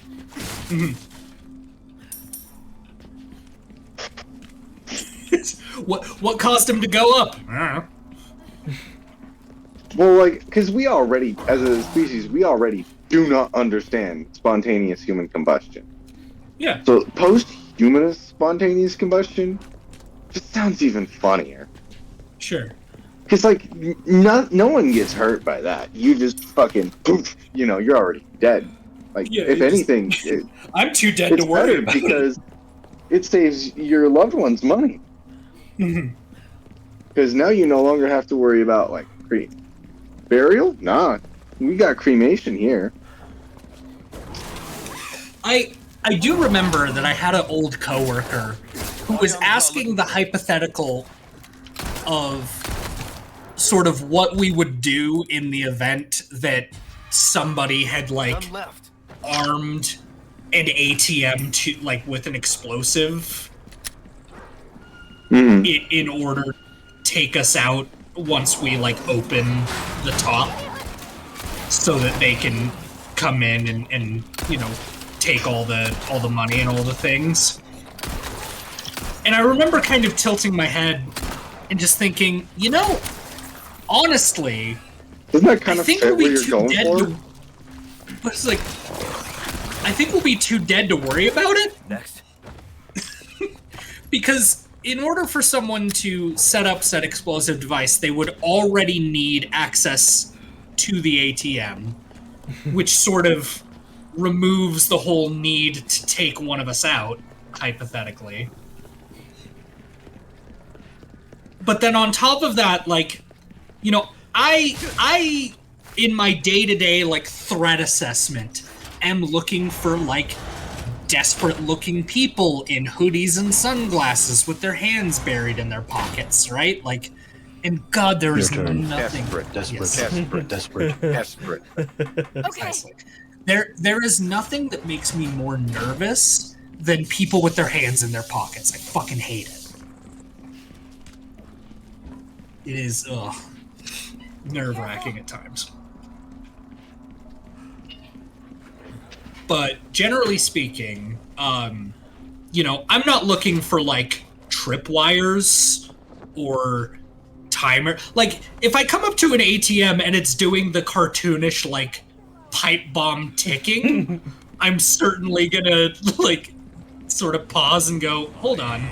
I don't think it's in my best interest to fix this right now. But yeah, if I open up the top and there's just, like, a claymore Like, what the fuck am I gonna do? I'm too dead to worry about it.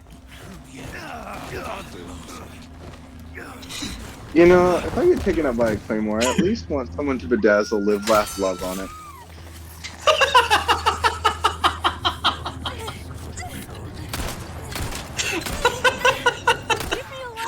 I don't know why that tickles me so much. I fucking love that, though. Like, just imagine, like, you open up an ATM, you do some, like, work on it, and the last thing you see is a claymore with the phrase live, laugh, love just bedazzled on it. Yeah, my boss shows up. It's just like, so, what happened? Where's Dave? They're just like, oh, he's here. And there. A little over there. He's around. He lived. He laughed. I don't know if he loved. Yeah, I don't know if he loved that. Although I feel like let me put it this way. I would hope that I would have a good enough sense of humor that I could show up at the pearly gates laughing, as it were. Like, I died laughing, I showed up at the pearly gates laughing. St. Peter or whoever is just like, what's so funny? And just like, it said live, laugh, love on it. Like, I don't know how else to convey that was fucking hilarious.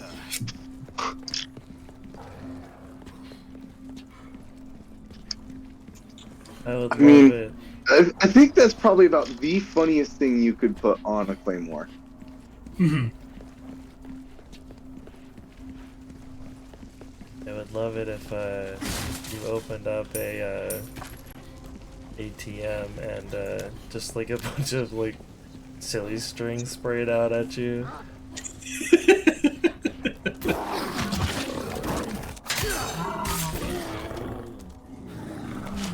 Like, it's just a fucking, like, it's in, like, a little package that looks exactly like C4, but instead, it just shoots out a glob of silly putty at you. Instead of serious putty, it was the silly putty. It was the silly putty. No, I know the other one that took me out, Aaron, was the GIF you sent me of the dude looking at the piece of paper, and he turns it over, and then a gun just like inexplicably comes out from behind one of the pages. That fucking killed me. That moment is so good. So fucking. We're gonna get you to watch JoJo's Bizarre Adventure one of these days. It's on my Break a Leg playlist. Yeah. What are you telling me? I just need to fucking show up to your house and break your leg? I mean, like, if that's what it takes. If you want to pay the hospital bills and me not being at work are you for like a month giving or so. me full consent to break your leg as long as I have money? I'm saying that's you what can I'm try. hearing. Well, you're not. If I showed up to your house and was like, "Here's $20K, let me break your leg," would you let me do it? Sure. 20K is 20K. Like, and keep in mind, I agreed to this, but I will not pay, or I will not play Assault Horizon for any amount of money. But I just love that, like, there's a price on your friends to hurt you. Here is the problem. Pain is temporary. 20K will last, in this economy, will last me a good bit. I thought you were gonna get you out of a good jam. I thought you were gonna say, pain is temporary, but Ace Combat Assault Horizon is forever. No problem. Come on. Oh. Got it. No, it's more like I'm just such a busy fucking individual. I always have so many projects going on that it is difficult to motivate myself to just sit down and watch something. Right. And so I have a playlist literally called my Break a Leg playlist of shows, manga, movies, different things that I know the only way I'm ever going to experience them is if I am genuinely bedridden.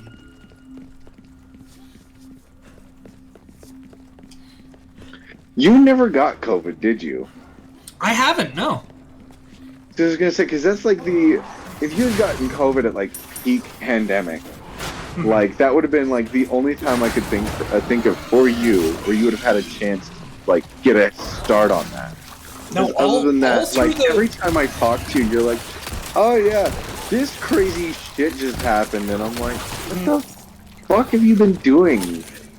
It's been like 3 days since I've talked to you, and you've gone through like enough life changes to write 4 books and a sequel.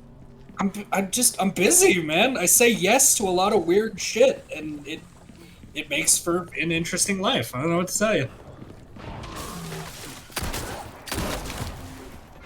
I mean, is this the part where I tell you that last week I had finished designing and building a Lego drone to be able to help me run wire for a camera project?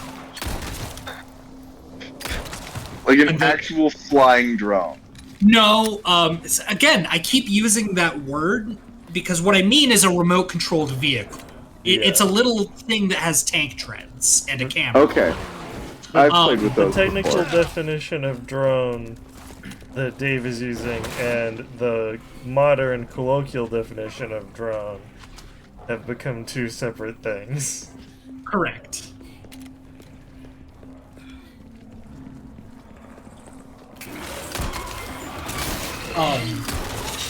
Yeah, the little ROV worked admirably, but the whole reason for me designing the damn thing, fuck.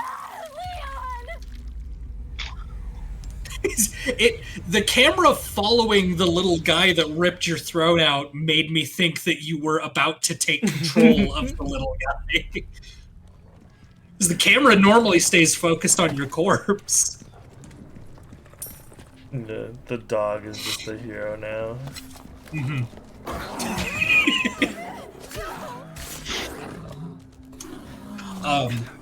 Anyway, but yeah, I got up into the ceiling. I started going to run the wire because the whole reason I had to do this thing is a lot of banks have like drop ceiling and, you know, accessible areas to run cameras.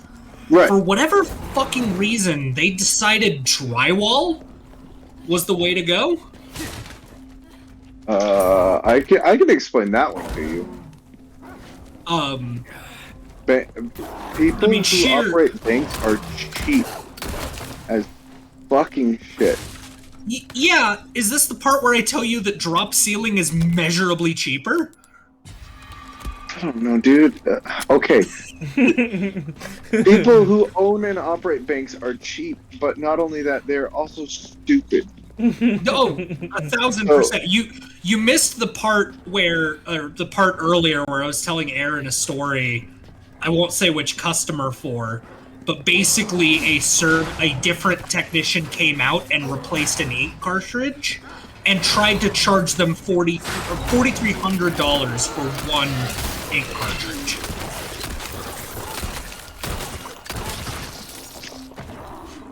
That's probably all that man does all year round. Is he changes like 3 or 4 banks like ink cartridges, and he's like, "All right, that's gonna be like." Yeah. It's gonna be it for the year. He treats his job with the same gravitas as that one dude that has to climb the giant tower, like to replace the bulb every year. Yeah, and you know what? Good on him.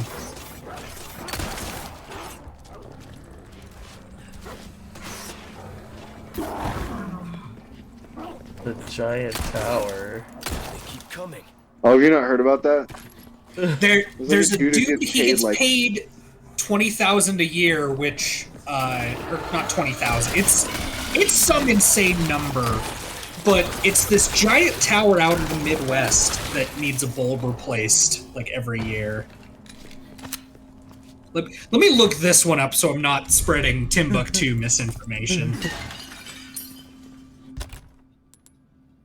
I hope that from now on we just start saying, hold on, I need to look this up before I do a Timbuktu. Casual Dave, just lying. Lying to his audience. The D in Dave, we all know, stands for dishonesty.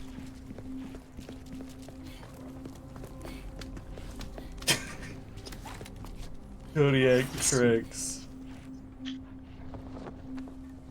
KodiakBricks, more like Kodiakbricks. Just like what Eric said. Ollie made the same exact fucking joke, and it killed both Aaron and I at the time. Yeah, I... Mostly because we couldn't think of anything that fit there. I was like, Kodiakbricks, more like Kodiak lies. Yep. And then they were just like, Kodiak tricks. And I'm like, oh, I should have thought of that. I'm just gonna start calling you that. Okay, this article I found isn't talking about how much he gets paid. But yeah, it's it was like a meaty salary. I want to say it was like 6 figures because it is like very life threatening. Well, it's Sioux Falls, South Dakota, and he has to climb a 1,500-foot tower to change a light bulb. You okay? Yeah, no sweat. Let's see. He's climbed hundreds of towers during the past 8 years in dozens of states through every season, sometimes in 60-mile-per-hour winds. Jesus.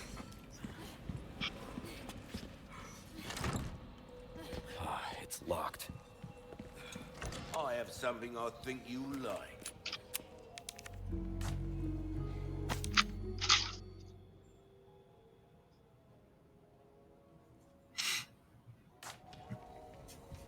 I mean, yeah, you'd need to pay me a lot to get me to do that shit.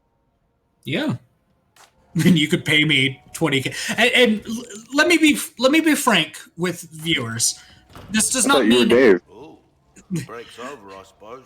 Let me be Dave with viewers.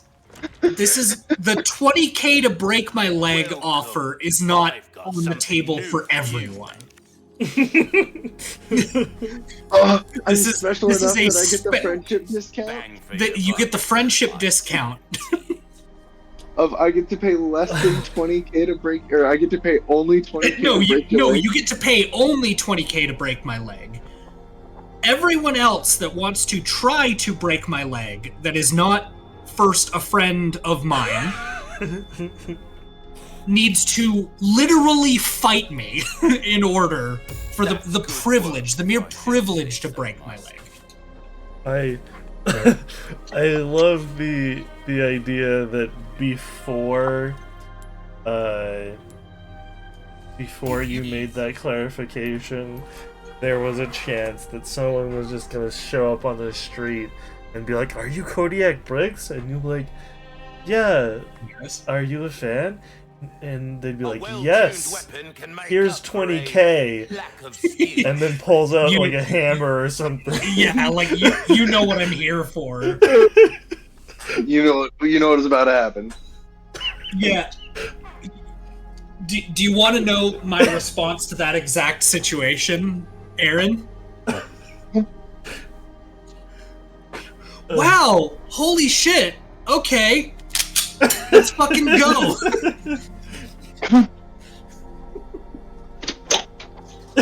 Just like have fun watching JoJo with your friends, dude.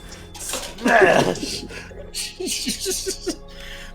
How dedicated to like getting someone to watch JoJo do you have to be be like, I'm gonna break this guy's legs so that way he'll watch it with his friends. Not even watch it with him. Just be like, so he'll watch it with his friends. Do I have to break their legs so they'll watch it? How much can we get a stranger on the internet to pay? Ruby's all rubbish. It makes no difference. Oh, where did that? Oh, there it is. Okay. That's our choice to make. Thank you. As funny as the bit of racking the slide is, I do need to track down the round every time after. Some things money can't buy. Do we need to get you one of those fidget guns? So you can just rack it and it sounds authentic without you having to lose bullets in your house? I already have one. Why don't you use that instead? The joke is my fidget gun is the gun that I just racked on. It's just a decommissioned Glock 19. It's a very much active FNP 45. Artemis. No, he's not gonna eat. Come on. What are you gonna be like this dog? Although speaking of inactive decommissioned guns, do you want to know what I found while I was cleaning out one of my old cabinets earlier this week? So, a certain someone who I used to be in a series of cosplay groups with. Oh, that gun? I won't name names. Yeah, I still have that. You don't even. Yeah, you didn't even need to finish your sentence. I knew exactly which gun you were talking about. I still have that gun, and I pulled it out of the cabinet and was looking at it, and I was like, why do I still have this? Like, I can't bring myself to throw it away. I don't know why. You'll have to tell me this story. I mean, I don't know what you mean.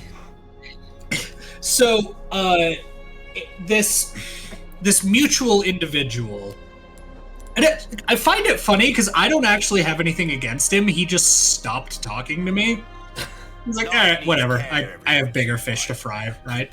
But he needed money. He needed like a loan.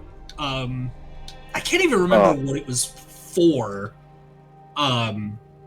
But was it the game? No, this wasn't the gaming PC. It was probably just cosplay shit. If it's earlier, then it's probably just cosplay shit. Here's the thing. He paid me back for the PC stuff, so I gave most of his fake guns back. But there was one I held on to for a particular debt. And again, like, I don't have the old phone anymore, so I don't even remember what the debt I had was. it documented there, but I don't even remember what the debt was. I just know that the credit bureau, you lose track after 7 years. You're just gonna mail it to them. This is like a whole mailer, FedEx overnight that shit. How many red flags of that stuff? The FedEx guy is like, are there any dangerous materials in this box? And I'm like, no. Depleted uranium is depleted. It is depleted. That means it's safe, right? Anyway, but he,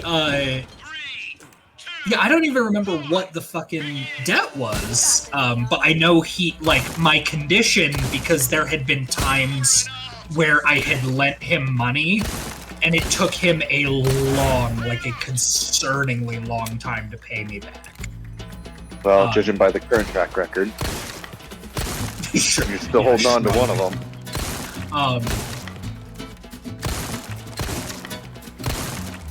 And again, like, even if he contacted me out of the blue and was like, hey, I know you don't remember what that thing is, but I want to pay you back for it, I'll be like, I don't care. Like, I'll send it to you. I'll drop it off somewhere so you can, like, come and get it. Or if you want to meet up and do lunch and catch up, and I give it to you then, that's fine too. Like, I hold no grudge in this, in whatever weirdness has been going on over the last few years. But I also just kind of realized that, like, I don't care enough to follow up. So, shrug. You put in the effort that's been put into you. Mm-hmm. This simple, easy rule to live by. Well, I mean, Someone reaches out to you, Yeah. Is active He's in got- communicating in the friendship. You know, is that. He's got You'd bigger think it as fish to that. fry, and so do I. We're adults. Yeah. Simple as.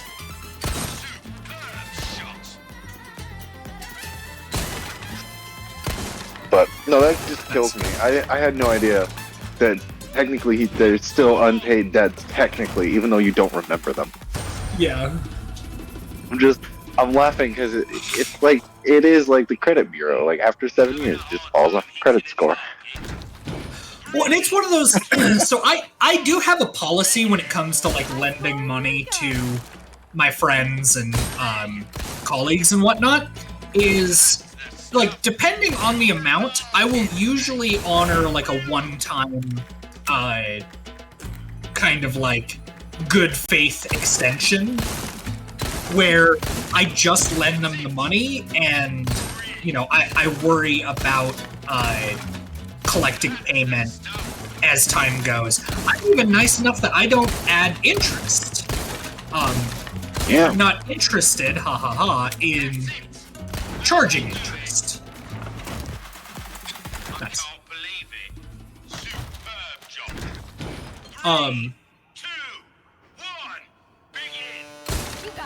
But yeah, I will sort of on good faith be like, yeah, here's the amount of money you need. If you pay me back, great. If not, then, you know, shrug, I consider it a donation. But if I lend you money and you don't pay back that first loan, and you then come for a second loan, that's when I put my hand up like, timeout. Because I'm nice does not mean I am an infinite source of moolah. What? You're not. I get crazy, Milk right? for every penny you have? And that is one where I will take something in collateral. I will take an item that will be returned once the debt is paid.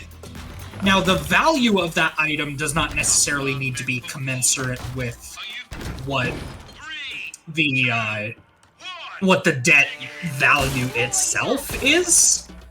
I've taken things of more sentimental value and then returned those once the debt was repaid. But yeah, for that individual, there were a lot of times where he was just short on rent and needed me to cover a portion of it. And it's like, okay, I'm taking something valuable, you know, like something that's valuable to you. Yeah, give me your fucking wallet.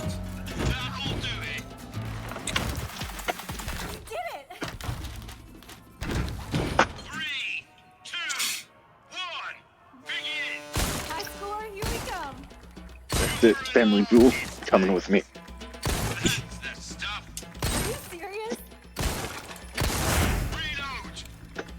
I like the mental image of like Dave's just like this Rumpelstiltskin-esque character. He's like, aha, you took a loan from me. Now I'm gonna take your firstborn.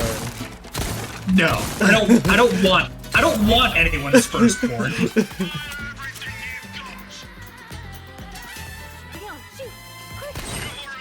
Real funny coming from a godfather.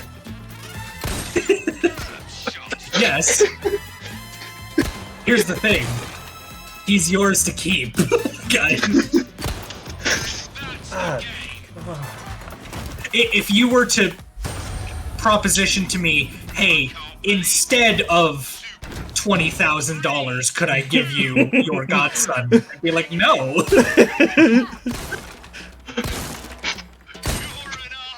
Oh. Alright, guys. I gotta go to bed. I gotta get up to work in the morning, so I will catch you guys later. Fair enough. Thanks for tuning in, boss. Cheers. I'll see you later. Bye.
performance.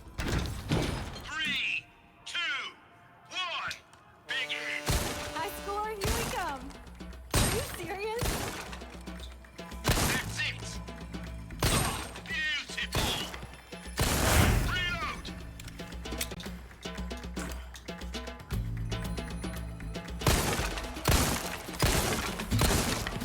That's the stuff! You're an artist, mate! That's it!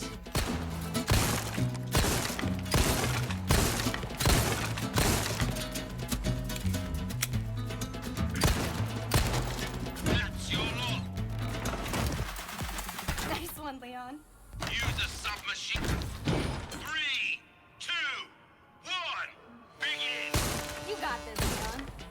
Superb shot! That's the stuff! Oh, that was awesome. Reload! Hi, Mabel. What's up?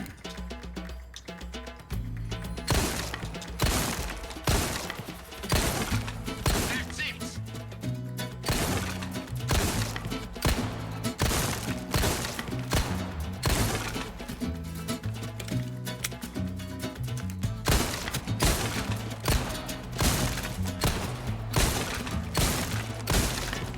And that's the game! Some of the target. 3, 2, 1, begin! Show 'em what you got. You're an artist, mate. That's the stuff. Oh, beautiful. Reload.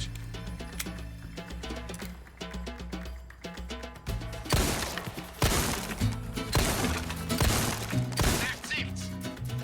Are you serious? That's the stuff.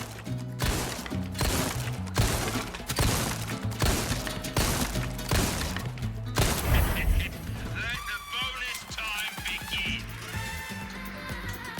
Leon, shoot. Shot. Oh, that was awesome.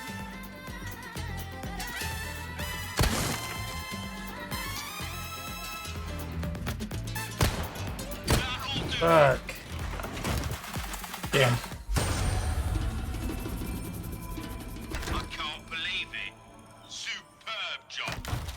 3, 2, But not perfect. High score, here we come. Weird. an artist, mate. Trench coat wearing salesman Shot. Reload. wasn't perfect.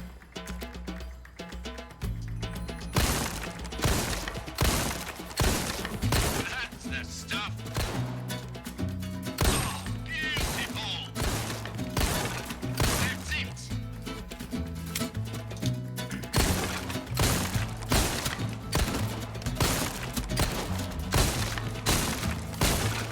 That's your lot. Targets don't just. Oh, 3, 2, 1, begin. You got this, Leon. Brilliant. That's the stuff. Superb shot. Reload.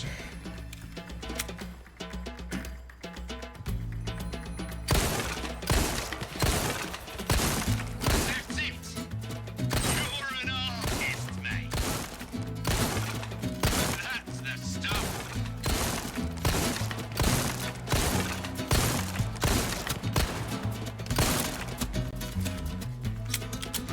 And that's the game. A perfect performance. 3, how did that fall out of the last hurdle? begin. High score, here we come. Are you serious? That's it. Oh, beautiful. Reload.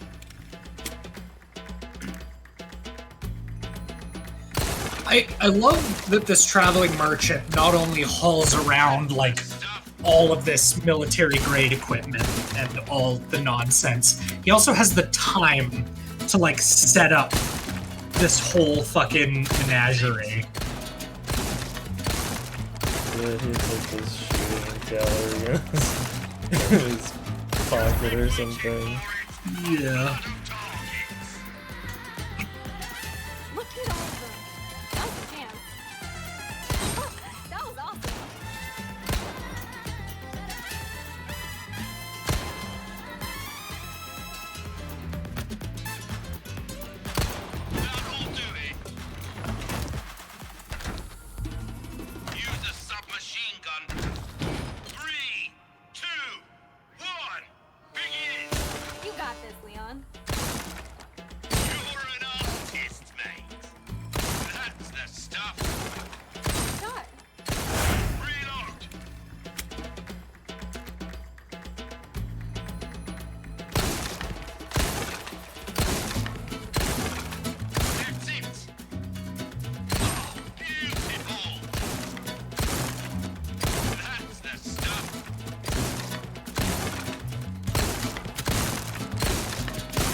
Damn.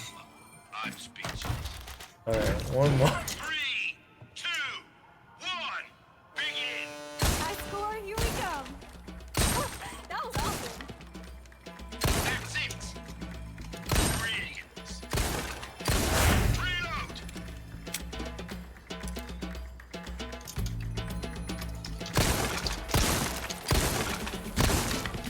That's the stuff! Ooh, not that one.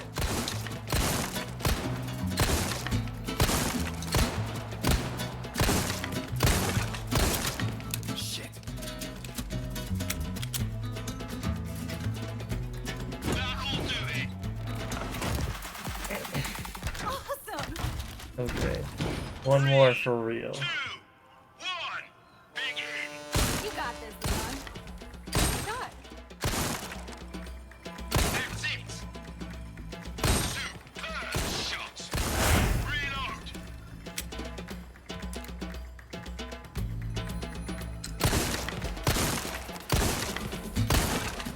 That's the stuff! You're an artist, mate!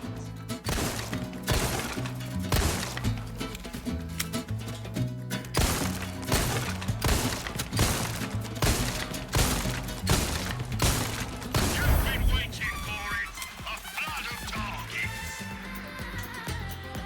Leon, shoot. Quick. Brilliant! Beautiful!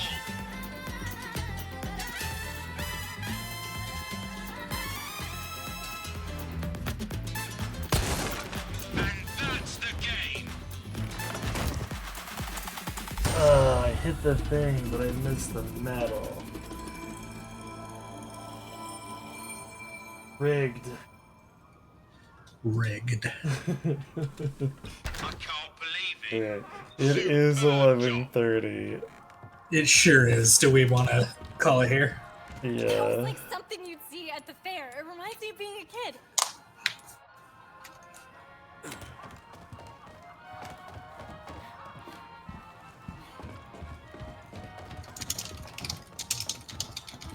What about? I guess I didn't get any complaints. Aye. So it goes. Well, thanks for having me, boss. Yep. Thanks for coming on. Why not treat yourself, mate? Thank you for joining us, Spencer, if you're watching this back for some reason. What a guy. I don't know why you do that, but...